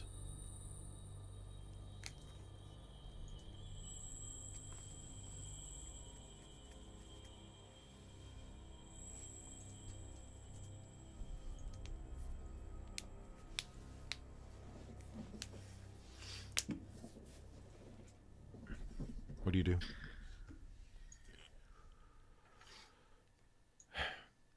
Let's go check everywhere else. And then if that happens to be the last place and we haven't found a thing yet, we'll check there. Probably. That a sounds good If idea. it sounds that big, let's not tangle with it until we have to. Velen, Yeah. do you have any idea where she might be keeping it? Because once we get close, I can cast Locate Object and keep it up for about 10 minutes. So What's Let the me know. range on that? it is within 1,000 feet of me. We're definitely within 1,000 feet. All right, I'm going to. Unless this mountain is hiding a lot more than we think it is. That's fair. I'm going to pull out a small crystal bead and start muttering under my breath. And I'm going to cast Locate Object. Okay. That is Liam's tiny hut that I'm clicking on. I'm a dumb bitch.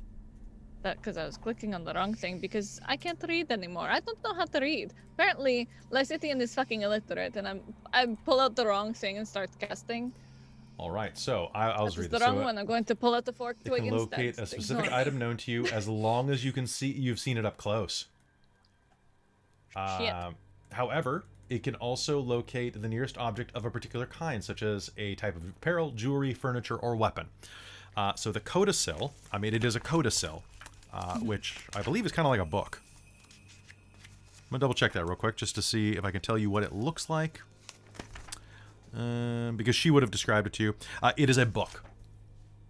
Okay. So, like a tome, you could cast that since you haven't seen it personally. Yeah. Okay. I'll look at Valen. Can you describe it to me as best you can? As far as I understand, it is a large tome full of ancient writing. Okay. It contains a powerful verse that will allow us to nullify her powers. All right. I'm going to keep that in my mind's eye and cast the spell.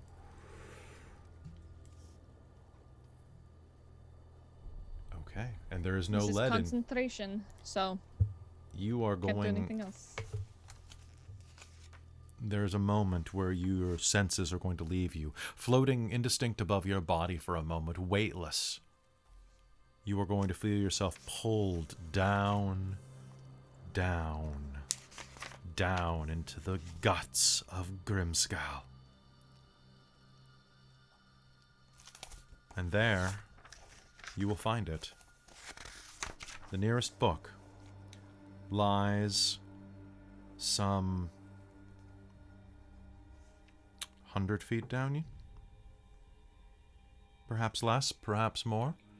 Directly beneath the stairwell that you rose to reach here. On the south. All right. It is downstairs.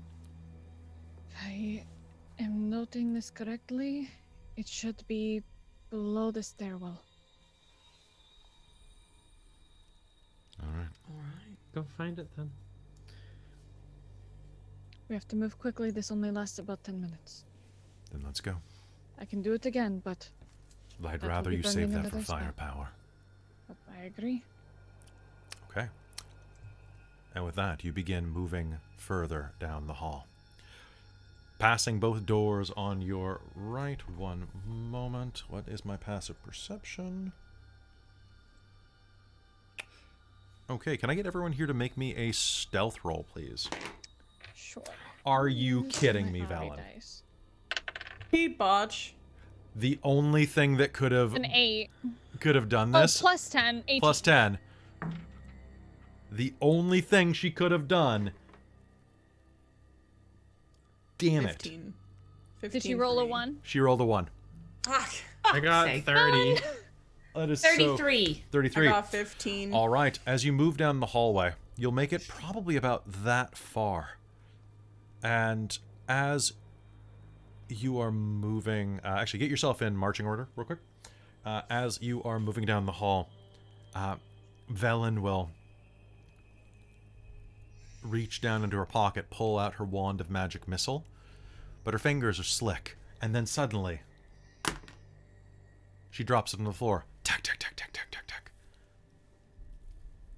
Oh, bollocks. And as she says that, tremendous doors will open next to her in that room. Okay, we should all be farther And back then. can I... Actually, she was lagging behind. She can't be 30 feet away from me. Oh, that's... Okay, so that's Everybody has fair. to be within 30 feet of me, so I was very specific about that, and I would have made sure everybody stayed near me. Yeah. That's within 30 feet. Okay. That's Well, I like thought they were five. 10-foot squares because it wasn't 60 feet radius dark vision. Oh, Then. you're right. It was there. 1 square equals 10 feet. Yeah, you're right. I just assumed because I figured you hadn't screwed it up or something. So No, and this is the one. This is the paid version. So, okay. So then I guess we will go. Whoop, whoop. All right. The doors here will suddenly open, and I need an initiative roll off of everyone, please. Yup. And I'm gonna put the map up for fun. So, dun dun dun dun. Oh, Valen. Okay, that's good. 15 for my initiative. All right. Got a 15. 14. That 17 was from the con save for me, so don't look at that. That was from earlier. I put that in the chat. Okay, sounds great. Looking forward to this. All right, so Damn it. that is going to be okay. So looking at the initiative right now, I have what is yours, Mike? I don't have yours. 14, sorry. It's okay. Okay, so I have Callie, I have Vistra, I have Lysithian, I have Cat, I have Velen, and I have someone else.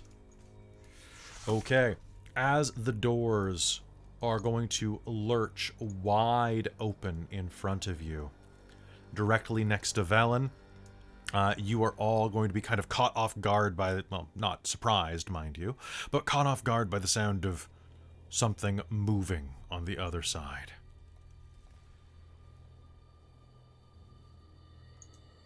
And then, a withered old frost giant leaning heavily on a great axe steps into the hall, pushing the door, or pulling the door open inward.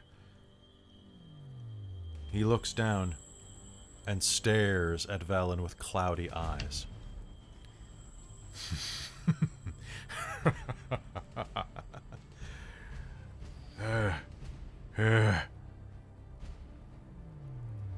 Lucky.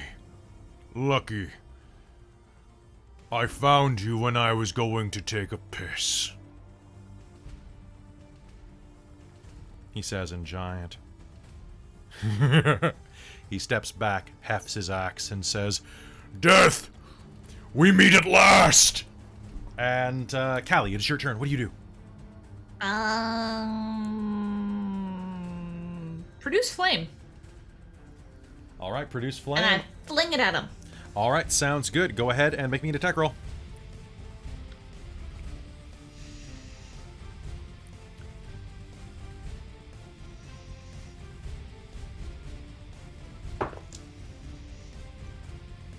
Okay.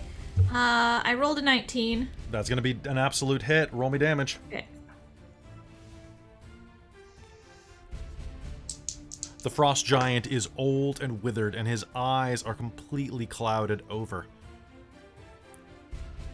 In fact, 11 points of damage.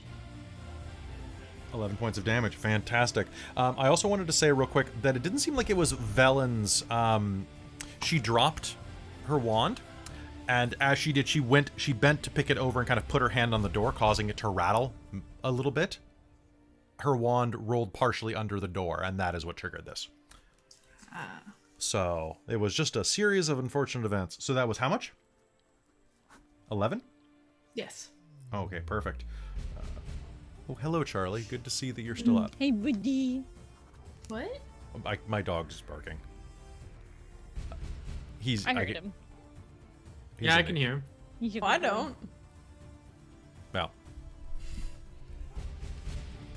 I'm just gonna shut the window one sec. Weird, I don't hear him. Can't hear him.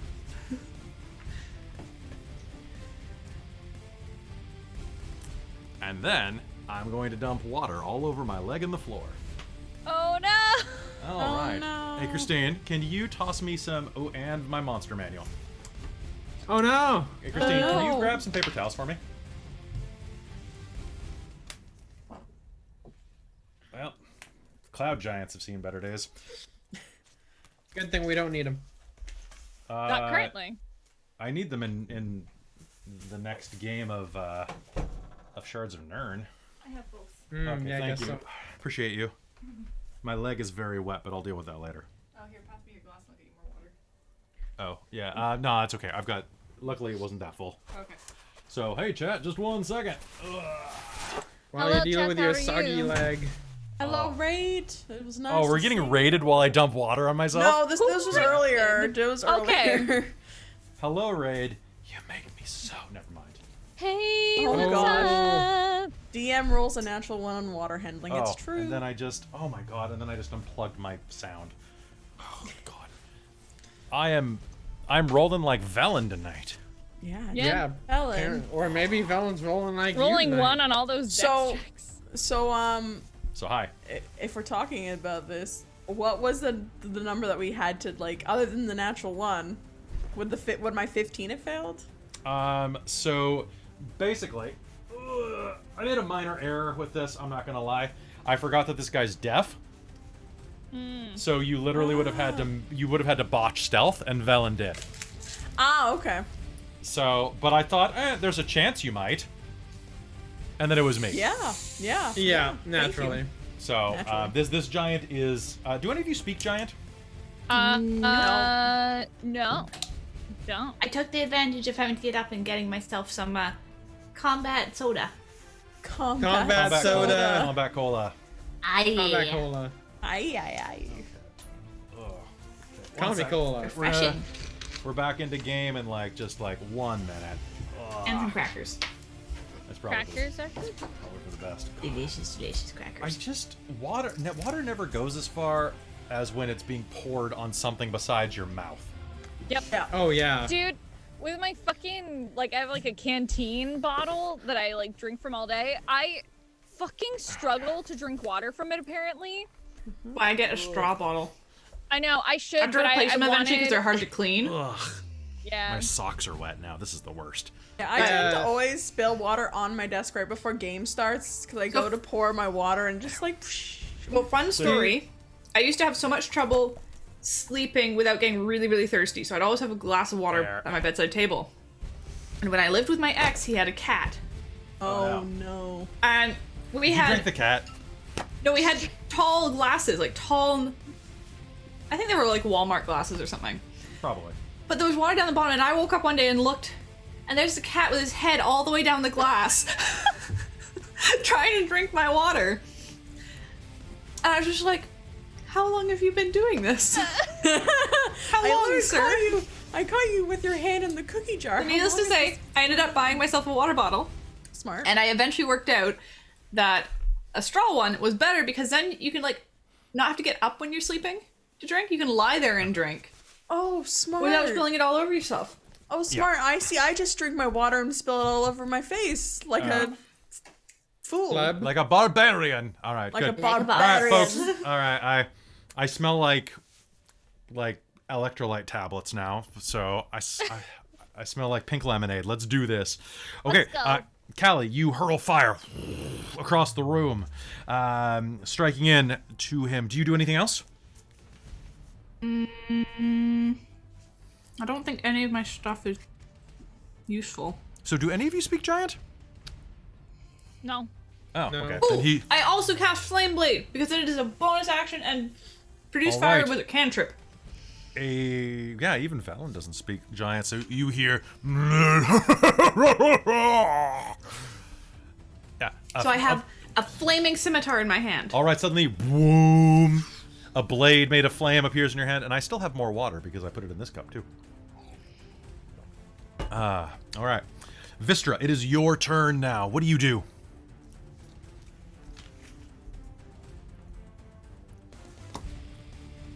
Well, I can move. You can move. I think isn't your speed 35? Yeah, but isn't that 40 feet to get to not Lysithian? 35 feet.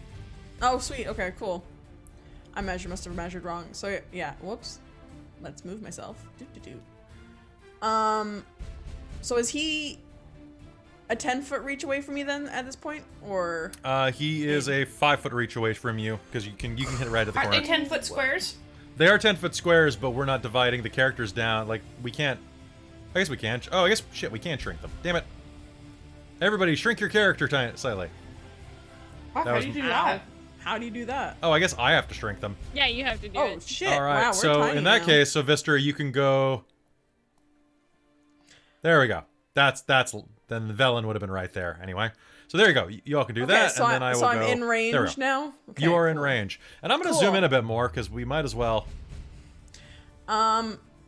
Sweet. The Bonus fun action. of using maps. Rage. I guess that giant can go down in size too. That is. Square. No, that's his size apparently. No, that is real. Wow. Yeah. Wow. Fuck. He's fucking huge. Giants, Bonus they're action big. rage. I'm gonna. You know what? I'm not gonna attack recklessly. I don't want him to have advantage on me. Are you going to take -5 plus 10? Yes, I am. Thank you. Before I roll, thank you. I won't want this fight to take forever. That's fine. As you charge up to him and enter rage, he looks at you with cloudy eyes, and as you approach, you'll see this look of glee cross his face. You gotta be kidding me. First dice. What the shit? I rolled 2 2s. Well, do you have Does a a point? 10 hit? And actually, it's a 5 because I took -5. So does a 5 fucking hit? Do you have a point of inspiration? I do. Well, you can re-roll one of them. I will re-roll one of them. God damn it! I rolled 2 2s. What the shit, dice? I have 2 2s. Okay, that's better. Does a dirty 20 hit? A dirty 20 does hit. Roll me damage. Cool. So yeah, would a 15 hit then? Because I did -5 to +10. A 15 will hit. Sweet. One of your blows will sail in through his guard and bite into the side of his hip. What damage is that? So, Roll a d12. 21. plus- Yep, 21 points of damage. All And right. raging 23 points of damage. Perfect. Oh, that's not the way that math works, Kelly. There we go. All right. Rushing forward, you are going to slam your axe into the side of his hip, eliciting a yell of pain, but it sounds very satisfied with itself.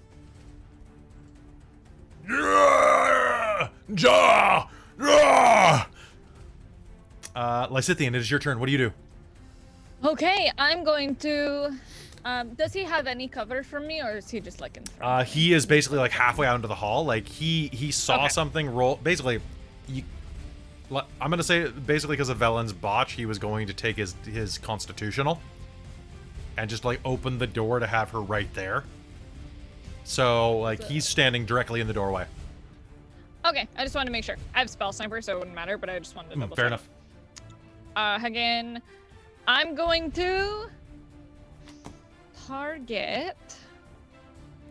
I'm just double checking the range on this because I might as well just do it now. Third level, fireball. Boop, boop, boop, boop, boop. Then 20-foot sphere. Where is this page? Sorry, I have so many things open. That's okay. What are you trying to cast? So he's there. I'm gonna cast fireball like right, like just out of range of Valen. So I'm gonna try to cast it like right behind him. So it'll, Absolutely, like, you totally only can. hit So that'll him. just explode directly behind him. Not a problem at all. Yeah, like right there. Go ahead and I guess I have to make you a save. Deck save. Does a 12 work? Nope. 15 Oh. is the. All right, gimme DC. shelter. Cool. Do I want to cast this at 3rd or 4th level? You should say that before it, you we're- roll it, but I know, I did say 3rd. you did say third. Originally, I was like, I did say 3rd. And then my brain was like, did I? I don't know, my brain goes Always go first. for the It's like, bigger boom. Big bada boom. Through. Hey, Dungeon Knights, good to see you in the chat. Hello, boys. All right, hello boys. Time. Have fun storming the castle.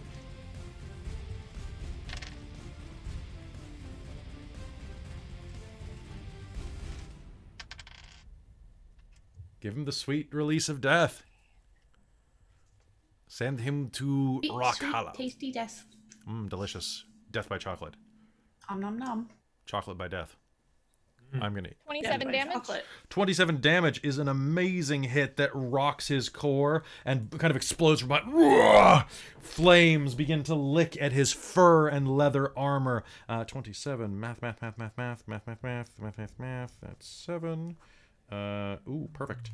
All right. Explodes behind him, rocking him And- forward. Bonus action, I'm Okay. going to run up to, because I prepared this, I can finally bonus action shit. I'm going to go up beside Vistra and just put my hand on her axe and cast magic weapon. Okay. So I will send you the details for that. Is it concentration? It's not, So right? you now have magic weapon. It is not concentration. What but is that? Let me grab I the can't magic. wait to see what this So means. what it does is you touch a non-magical weapon. Until the spell ends, that weapon becomes a magic weapon with a +1 bonus to attack rolls and damage rolls. I am casting this at... Hang on. Whatever. Where is... I lost my page. Wait, so At 3rd level. So... Sorry, my page went all weird. Yeah, so you have a +1 to your attack rolls and damage rolls. And this lasts for how many hours With your at 3rd axe. level? This lasts for its concentration up to an hour. So I am Okay. concentrating on this now. So why are you casting it at 3rd level? But because it is 3rd level, I don't have. Wait, is magic level about weapon 3rd level? Oh, it is. I thought it was 1st level. It is in second. Is it 1st level? Fuck me, man. magic weapon? Yeah, it is. I just magic 'Cause- weapon is 2nd. So Oh, that's neither It's is not gonna cantrip play though, right? 1st. Do you have a fun sorcerer thing for that? Or no, wizard thing. Wizard thing. It is a wizard thing. It is a bonus action. Like I'm looking in my shit right now. It is bonus action. To But you cast can it. only use a bonus action if you've already it's- cast a if it- cantrip as an action. Oh yeah, Yeah, we're you- not doing this. you- You're right. Yeah, Sorry. because we've been we're using the, raw for this right the now, separate right? rules. So Yeah. That's my fucked bad. me All right, over so many cool. Well, I will times. do that on my Okay, next turn. never so you can mind, rush up never and get in mind. position. Sorry, so that's we've good. been using that. Yeah, we'll get in I position. would say Sorry maybe about that. like You've been using that in maybe 19, don't run right? up fully. Mhm. Don't run up fully beside me because you're close to a giant, man. That's the kind of was stuff like, that what I is like this to use wizard in thing? my raw or Tell in my me. homebrew, so I feel that. Yeah, Okay. just makes sense. But All right. you know. So, Velen. Oh, pardon me, not Velen. Kat, you're up. Alright, I'm going to take a shot with my crossbow. All right. Sounds good. So here we go. Does a 16 hit? Hit 16 hits. Roll me damage. Awesome, sounds good. We are looking at 8 damage. 8 damage. Fantastic. Your crossbow bolt is going to fly across and stab into the side of his knee. You said 8 damage? 8 damage. Nice. Velen is going to shriek, just kind of like not really shriek, but kind of eep, and is going to use Chill Touch. Actually, you know what? She's going to spend her action disengaging, and she's going to run this way because she's not dumb. She is going to run around the corner as her action. Well, as her movement, anyway. So she's going to disengage and move. Which makes it the giant's turn. Vistra. Mm-hmm. You did not reckless attack, right? I did not. Okay. However, as you were looking at this, Velen takes her time and disengages and spends all of that time. But it doesn't look like the giant really was moving fast enough to have caught her anyway. And with that, he turns to you, looks down at the axe pulling out of his hip, and... what's your armor class? It is 16.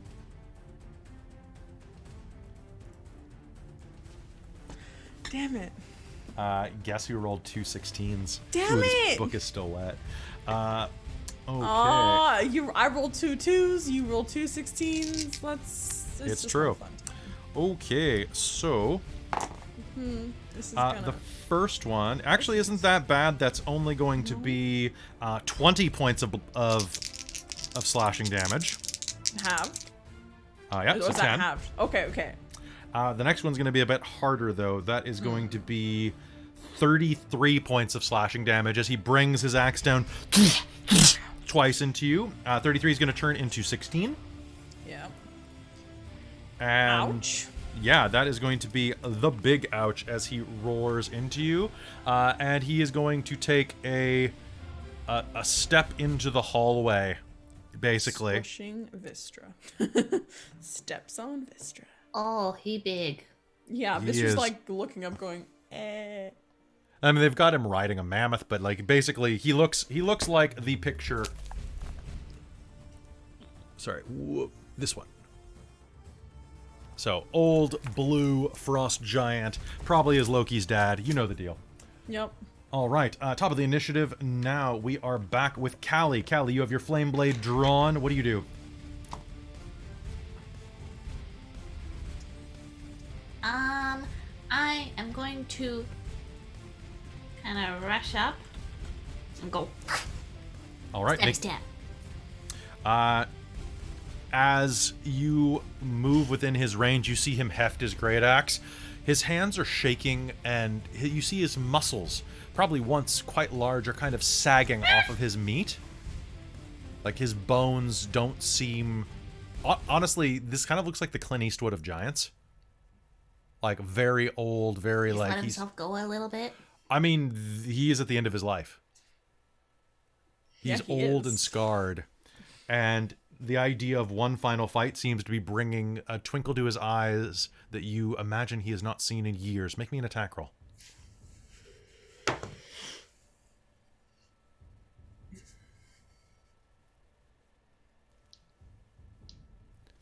Let's do it. Do it to it. 24 to hit. That is going to be hit. Roll me damage.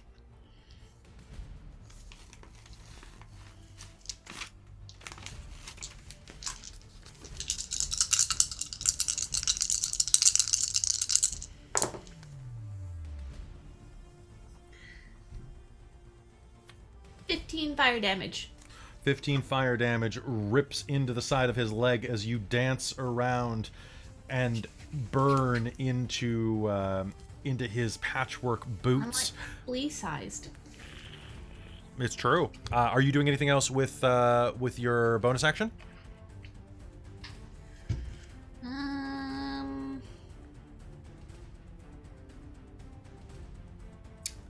don't think I have anything I can do now. All right, then in that case, it is going to be Vistra's turn. Vistra, what do you do? I would like to take a couple swings at him. Okay. Recklessly. Recklessly. Great Weapons Master. Minus Okay. 5 to plus 10. Do it. Let's see what you get. Disengage is only a bonus action for rogues, right? This is true. Okay. Oh, why did I roll a d12? Why? That should be a d20. You could always risk movement, Callie, if you think that he might be too slow to hit you or he might miss. Can I try and acrobatics the fuck out of there? Or past him to the other side? No, you're a halfling. You can move through threatened squares. Oh, that's right. I'm tiny. Halflings are nimble enough. You can actually try to run past him. I forgot about that. One sec. Okay. No, it's not an acrobatics roll, but he would get an attack of opportunity against you if he chose to use it. So halflings can move through enemy squares normally. Which is why having a halfling monk is amazing. Do you want to?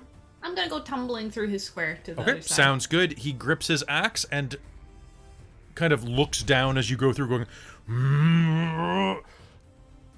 But he's too slow. You make it through. So you can basically come around... Can I roll acrobatics just to find out how good I do it? Yes, you can. All right, Vistra, what'd you get on your attacks? So I got a 19 and a 26. And these are with your minus fives? Yep. All right. Oh wait, that's no, gonna be... no, just kidding. So 14. Miss. Okay, and then a 21. Hit. Cool. All right. That. Alrighty. As you're doing this, Callie, what'd you get on your roll? Dirty 20, so I think I All do right. a little forward tuck. Tuck and roll and then pop back up on my feet on the other side. You're going to be able to go right between his legs as he like looks around. Like as you basically, you're going to run through, slash his calf, and then like dive between his And I'm legs. gonna pill bug it and just roll forward. Okay, absolutely. All right, and so how much damage are you doing, Vistra? With that one, I'm gonna do 27 points of damage. Damn, son. Damn, Daniel. I wish the other one would have hit. Dang. All right, 27 points of damage is fantastic. And you know what? Seeing that it kind of moves slow, Vistra might back up Okay, as her action. how far are you backing up? How far are you moving? I think. He's probably got reach. He's very long. Yeah, I actually wouldn't want him to go after Lysithian. No, she's gonna stay. Because I don't want to You're be gonna stay? putting the target onto Lysithian. Yeah. Okay. Lysithian, melee. it's your turn. What do you do? Alright, so I'm gonna do that thing that I was going to do. I'm going to Does this pop up. does this replace locate object? Yes, Okay. it will. Sounds good. But my plan is just to recast it as soon as I'll risk that. So I'm gonna burn second level to fucking magic weapon. I'm going to grab it and cast the spell. Okay. So now you have a +1 to attack and damage. So now it is a magical weapon. This is That would've been- concentration that for would've me. been great. I would have made. All right, and that's a bonus action, right? That is just a bonus action. Okay. But I'm going to I'm just going to do that, and I'm going to back because I'm concentrating. So I'm gonna back Sounds good. 5, 10, 15, 20, 25 over by Cat. Sounds good. All right, doing that. Kat, it is your turn. What do you do? Talking about Cat, she's gonna shoot it with a crossbow again. All right, you're gonna miss though. Did I do it? Yeah, you did. What'd you roll? 1. Oh, so good. I love it. All right. Roll me damage. and Here we go. Ouch. That's gonna be 7. All right, Vistra, you are going Yeah. to see a bolt fly directly past you and peg into the back of Callie's ass. As you tuck and roll and pillbug, your butt comes up and ping! A crossbow bolt is sticking out of it now for 7 points of damage. Is that including your dex? That's including the dex, yeah. Okay, 7 points of damage to your ass, Callie. The fuck? Shit! Sorry. I was Oh. aiming for him. All right, Velen is going to look around the corner, see this giant facing away, and is going to do her damnedest to hit with... Yeah, chill touch. That is going to be a... Damn it, that is a miss. A necrotic hand goes just past him as he lumbers forward, and he looks down at you, Vistra, and smiles. Yeah. No, no. Rah, rah, rah. Yourself. Okay. Yeah. Okay, I spend to hurt them more. You had advantage, right? I did have Like, advantage. Okay, cool. Just letting you know. Just Oh, reminding you. balls for you. The first one, he smiles and brings his great axe down upon you. That is going to be, math time, 22, 34, that is going to be 40 points of slashing damage with the first hit. What? He raises his axe again. Did he crit? No. No? So Nope. that's 20 points. Half. 20 okay. points. Okay. Oh. Slams it down a second time. This time you're able to dance over to one side, but then he reverses his axe and slams it right into your gut for another. That is going to be 16, 25, 32 points of damage. Ouch. And this one is going to be enough that it actually pushes you back 5 feet. And he's going to take a lumbering step forward, his eyes full of glee. He is Ouch. bleeding profusely. There's a pool of giant blood on the floor mingling with your own. As he comes forward, he raises his axe, licking your blood off of the side of it. Callie, it's your turn. You're behind him. What do you do?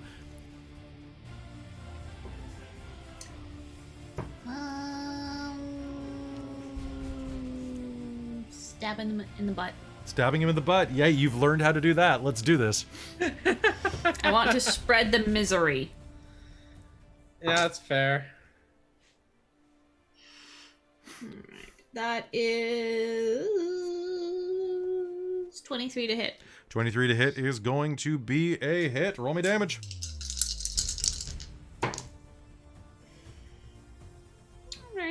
All right. That's not too bad.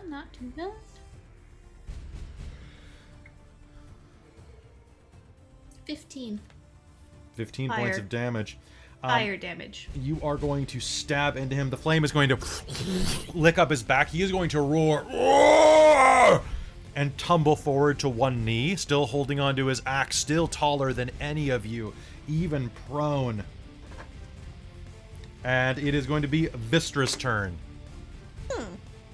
Vistra, as you stand in front of your weapon glowing with magical energy, he is going to lean down slightly as he grips his axe and looks you in the eye. And for just a moment, that heartbeat beat in your rage where your clear eagle eyes see, he grasps his axe, holds it tight, and tilts his head slightly to the side.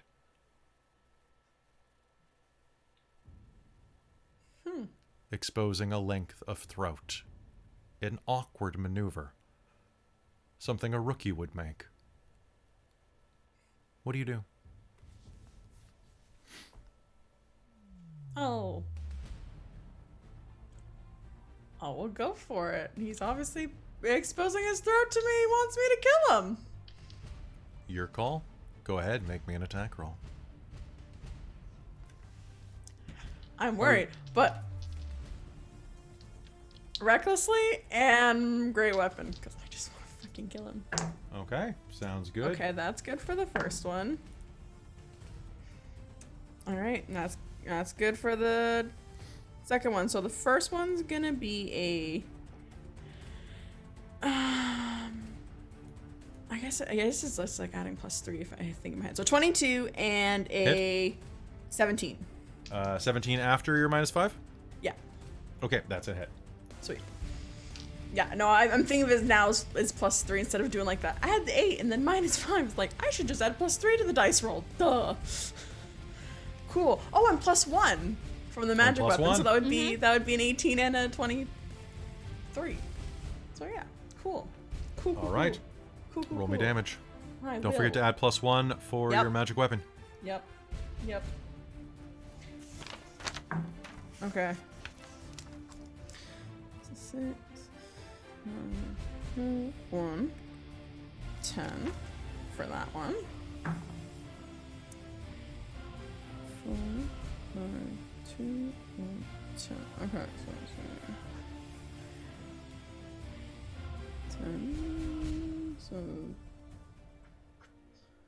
just 1 second. I have a lot of numbers to add.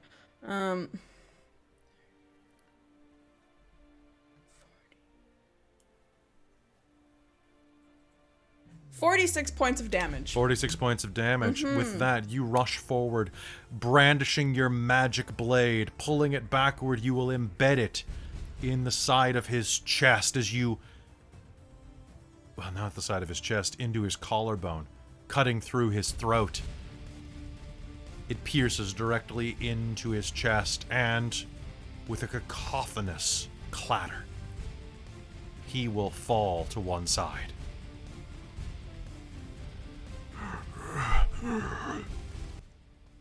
He falls to his side next to you.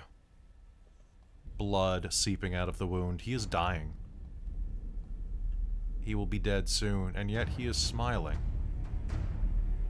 He looks up at you and begins to speak in Giant. Does anyone... No one speaks Giant? Nope. I mean, I can pop that Bard College feat that allows me to do that. Your feature, if you want to. Yeah. He starts talking at you. Yes, I'm gonna pop that. You finally come to me, Death. I have waited for so long to die honorably. You have bested me.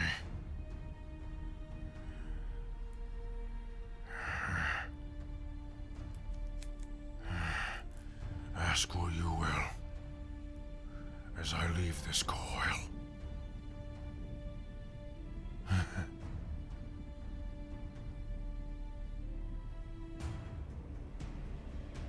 My treasure is yours.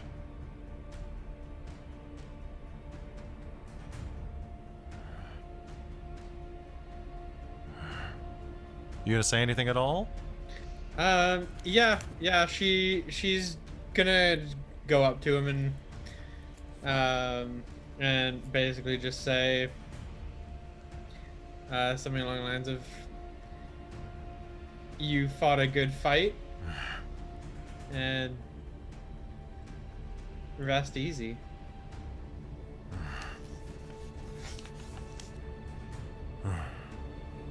As you are saying that in Giant, Velen is going to round the corner and say, "Ask him about the book, quickly." Does Auril have a book here? A large tome? Dungeon.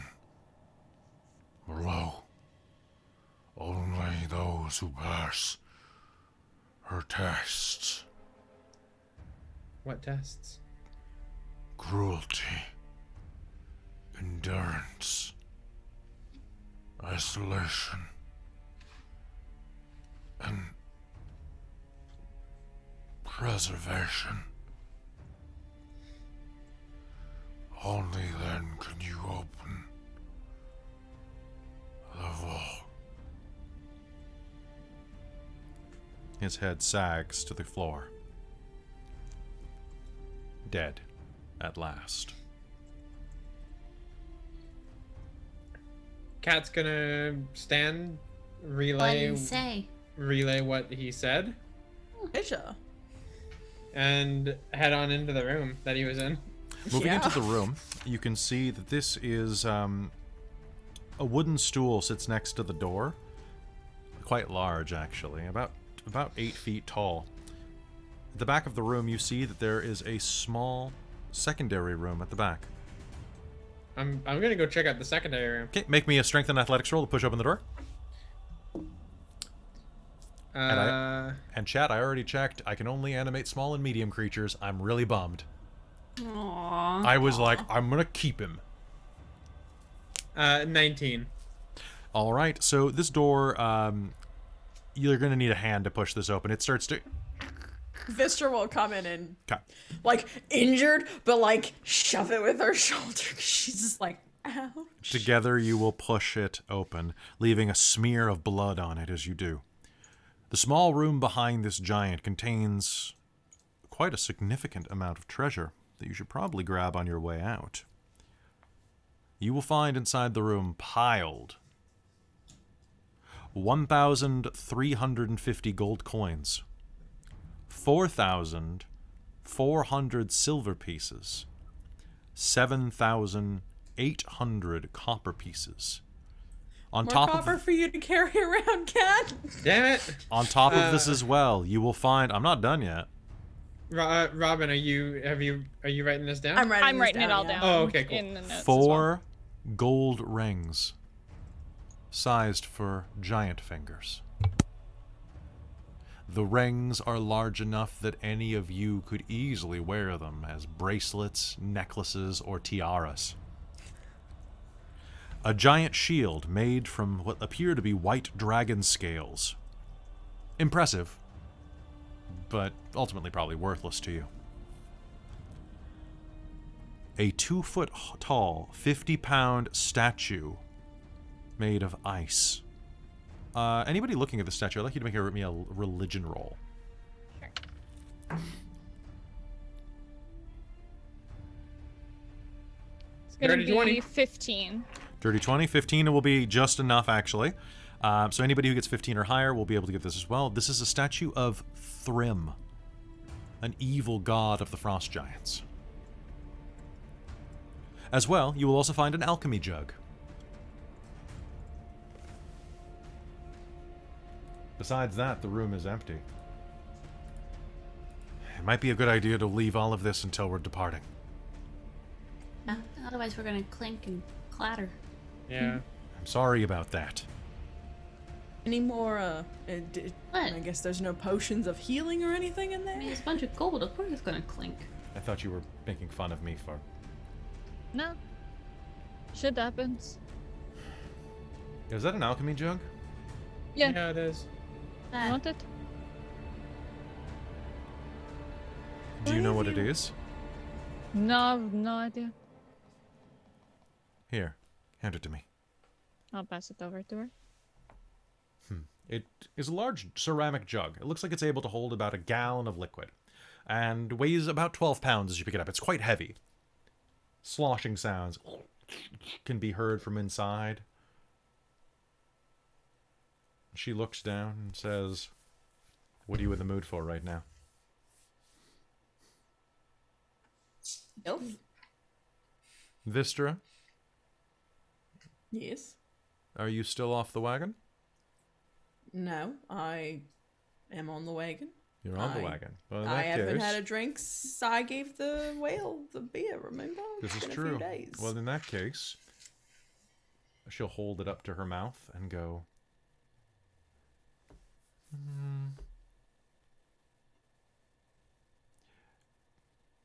Well, actually, perhaps we should wait on this. Then, all you have to do is whisper the name of a liquid, and it will appear once per day. Very cool. It has everything from, usually they have a specific set. I believe, if I remember correctly, it's acid, poison, beer, honey, mayonnaise, oil, vinegar, freshwater, salt water, and wine are your options. Although you might be able to get a fancy mustard out of this if you shake it right. Oh, Oh, acid. That could be handy. Yes, who knows when you need this much mayonnaise.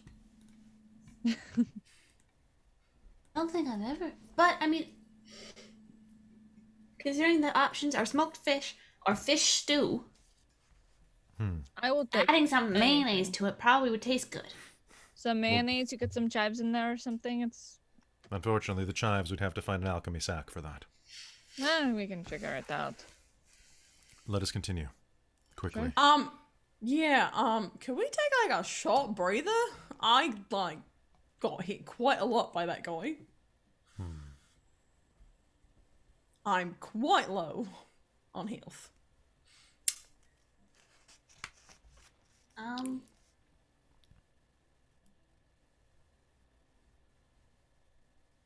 Do we No. have anything for that? I cannot And- heal. I don't have any. Do we want to potions take for 10 you. minutes? I think we can risk 10 minutes, and then when we are finished, I will pop the spell again and we can go find it. Katerina, you said there were 4 tests, yeah? Cruelty, endurance, isolation, and preservation. Yeah, and preservation. Yeah, I feel like I'm gonna need all the health I can get if we're gonna have to endure tests from Auril. Lysithian, I think- think you should wait to cast the spell. I agree. Only if we have trouble. Every one of your spells is going to be useful here. And I can definitely get Tensor's disc floating for this on the way out. This will fund quite a few expeditions in the future. Good point. I will, during the short rest, I will use my arcane recovery to recover some spells. Sounds good. All right, Vistra, go ahead and spend some hit dice to heal. Yes, please, because I got down to under half. Callie, are you going to spend a hit dice to heal your butt? I don't want to waste the hit die. Okay. I mean, it's just taking out of my the Temp. hit points at dawn thing. The temp. You Okay, saw so- that, Oh, right? you're right. That only does take Yeah. so Vistra, don't forget about the top Oh 10. no, don't worry. I got to under half with the temp hit points too. I got hit a lot that fight. Yeah, by the way, he does drop his great axe, of course, which is a giant-sized great axe. It's a bit too big for you. Aww. Sorry. That's okay. All right. You will rest and recover for a few minutes. Before long, you will find yourselves recuperated and ready to head out again.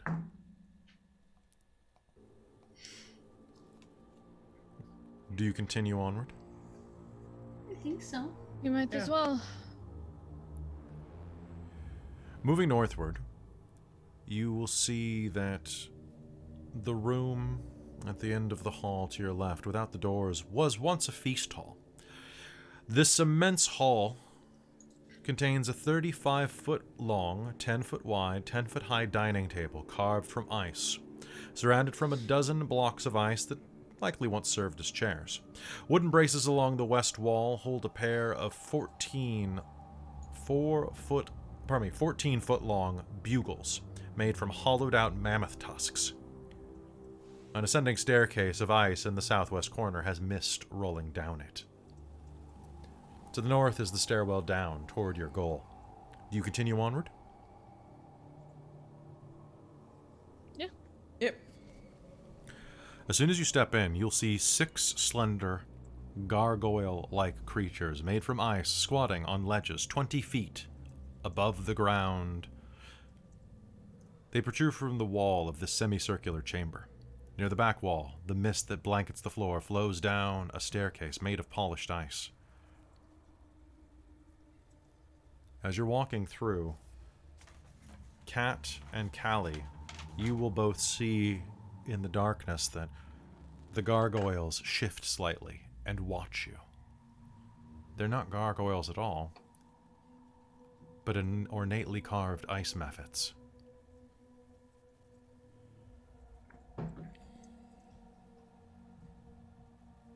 A couple of them flutter their wings, stretch, and just silently observe you as you pass. What do you do? Up to the others and kind of go whisper, whispered, whisper. Yeah, ice methods watching us.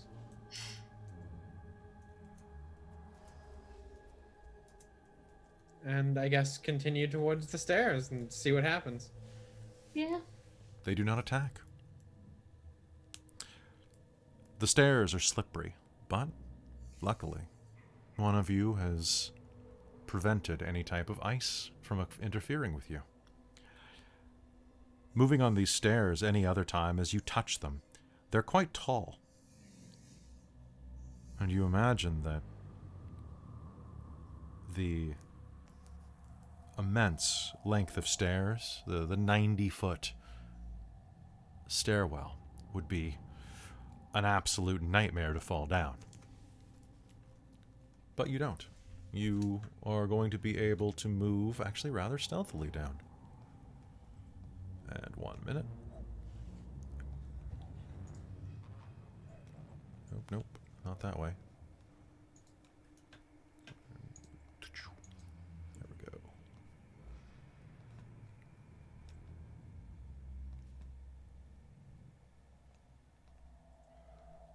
After a fashion, you will make your way down the stairwell, finding yourselves in an immense room. Pardon me, G10. Here we go.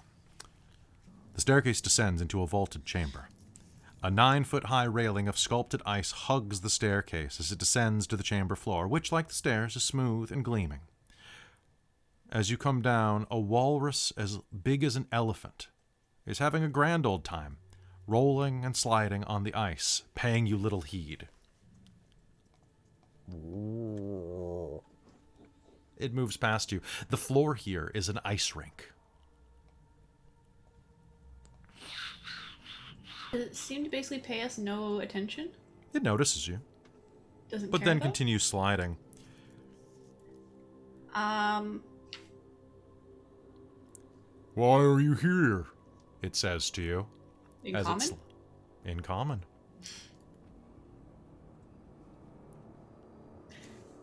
We're looking for something. What? It says, and slides on its back toward you, kind of like in the pool pose. That looks like fun. Do you have We're any here to take some snacks? tests. Oh, I think I have some fish. It's smoked. Would you like that? I would like that. She'll toss him a smoked fish. He will happily eat that. I'm supposed to be doing guard duty. Oh, that's no fun. This looks like way more fun. It is. Wee. We. I mean, do you mind if we poke around? What are you looking for? I can give you some directions. Oh, a book? It's some fancy pants book. Probably in the one to the south. There's a tunnel down there that leads to a vault where servants of the Frostmaiden store treasures of her faith. Okay, cool. Apparently Thank you. you have to pass 4 tests that are all about her as a being. Aspects. Oh, okay. You sure you're not looking for the ice giant queen? No. No, that Oh. wasn't the plan. Is there one here? There's a tunnel to the north where the frost giant queen who died is interred with some of her treasure. Oh, well, that's cool. Could be fun. Whee!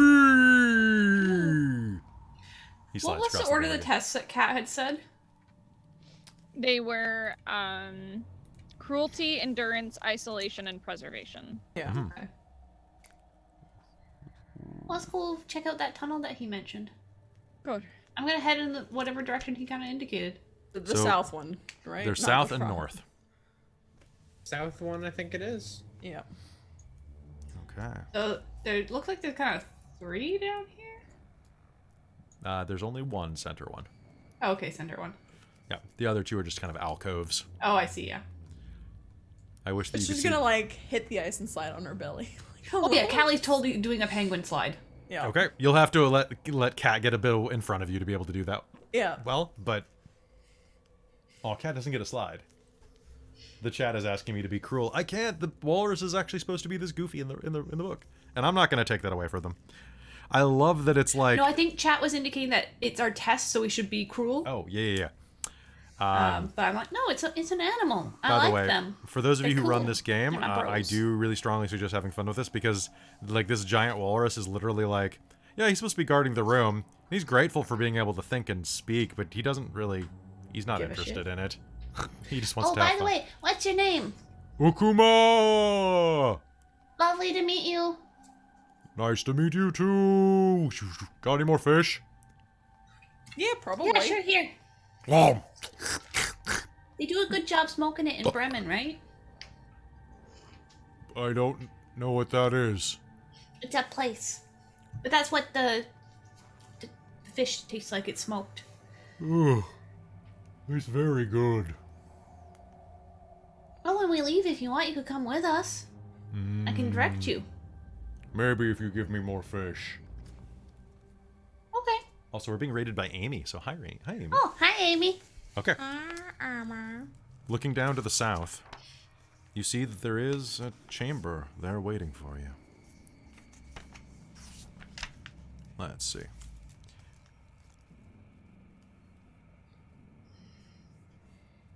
The passage leads to an anvil-shaped room with a door, set into the far wall. Flanking the door are bas-reliefs of 2 male frost giants that have been defaced, their features chipped away. Newer carvings above the door depict the glowering heads of a wolf, an owl, and a goat. So it kind of looks like she took over and already, like, somebody else's place. Yeah. Probably. Yeah, obviously this was the frost giant. It was originally made Fortress. by the giants. So she trapped the frost queen, I'm guessing? And took Probably. I over? don't fucking know. Yeah, maybe he couldn't leave the island. Man. Maybe.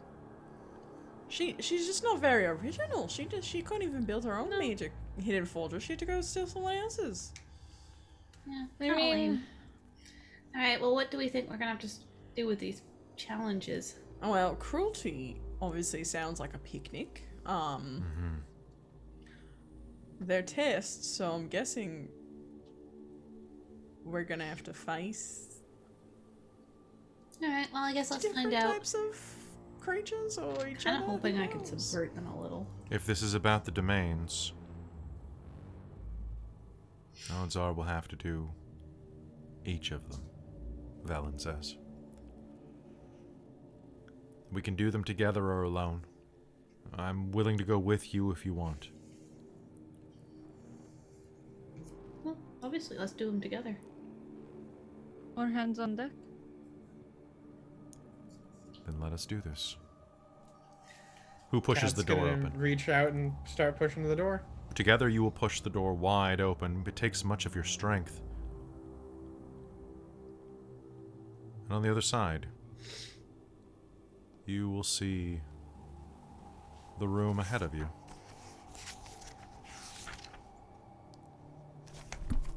Kinda tiny. Yeah. As you cross the threshold, a disembodied voice speaks.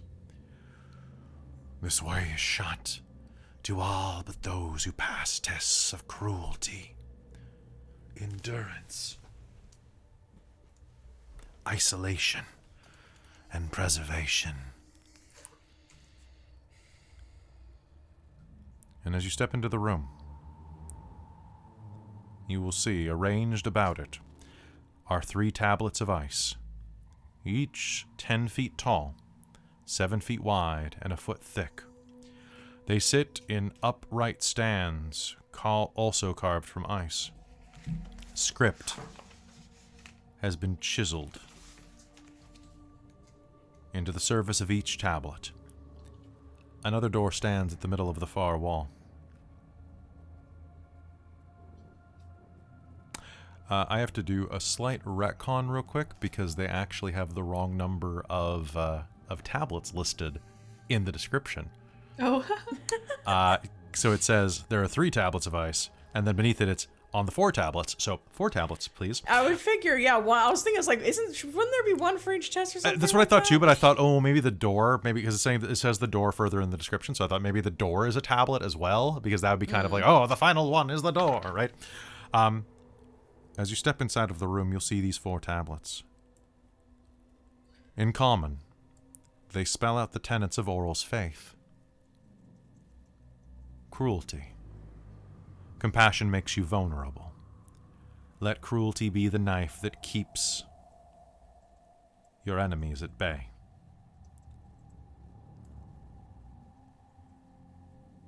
Endurance.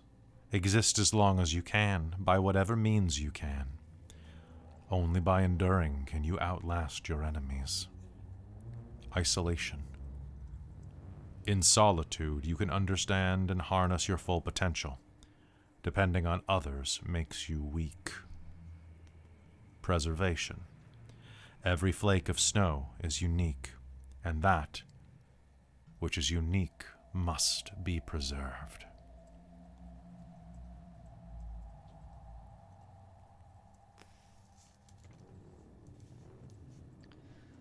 Okay. If I'm understanding this correctly, I think there is a clue in each one. DM, would you mind reading off the descriptors again, just so I can write them down? Absolutely. Tell you what, I'll send you a photo of it.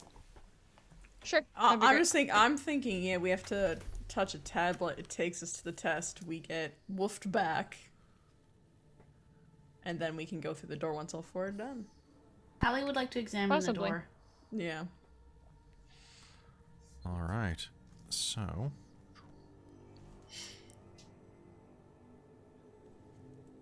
And of course, it's coming in sideways.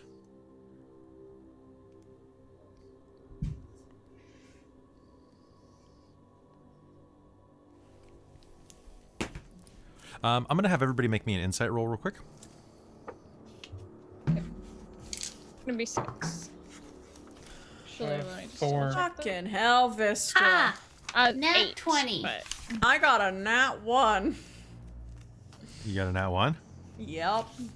Fucking hell, Vistra. Okay. Nat 20.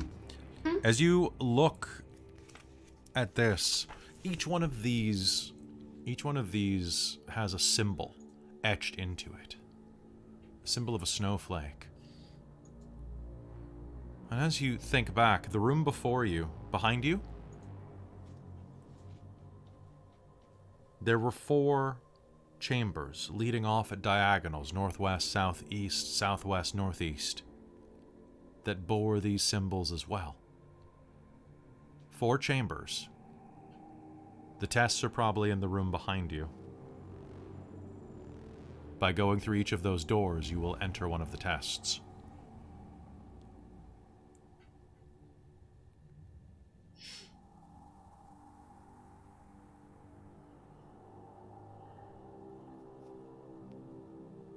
So which one do we do first?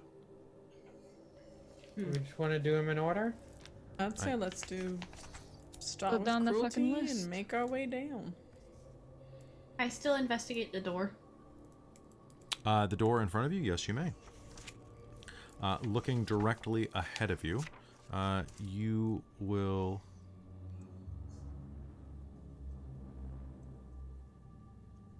Sorry, one moment.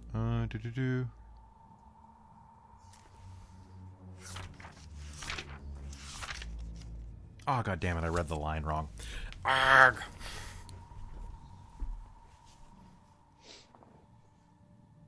I read one sentence wrong, and it made things very difficult.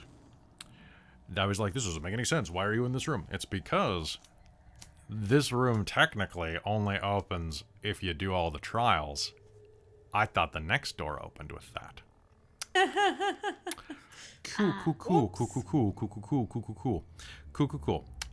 So we're just gonna roll with this, and say that each one of these will do something neat when you pass the tests. How's that? Okay. Cool. Sounds good. All right. So hey, that's fun. So what do you looking at the door behind? You see that it is solid ice and sealed with glacial hoarfrost. It looks pretty strongly sealed, right? It is. There's a powerful seal that blocks this door. It's like balancing a ball in its nose and everything. Okay. I was kind of just getting a sense for, like, how strong it kind of seemed. Because I was going to be a little shit and, like, do Dispel Magic and see what happens.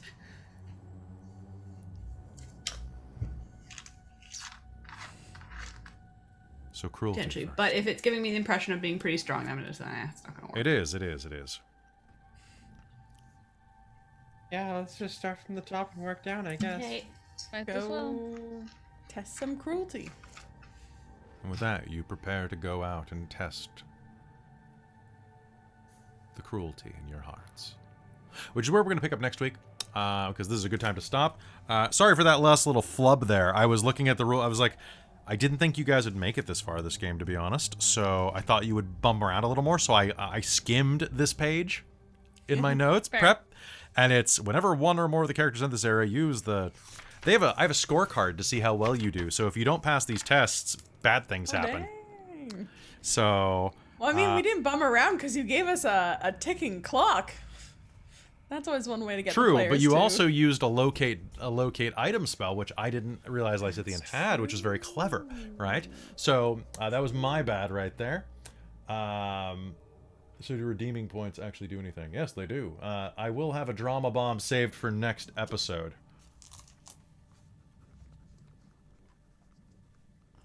Okay. All right, folks, so that's going to be it for us tonight. Thank you so much for tuning in to this episode of Rime of the Frostmaiden. We hope you enjoyed it. If you like what we do here, give us a follow or a sub, and go give us a sub on YouTube, too, because that's where this is going to end up. Also, we're back with Candlekeep Mysteries tomorrow night, where I'm actually a player. It's going to be good.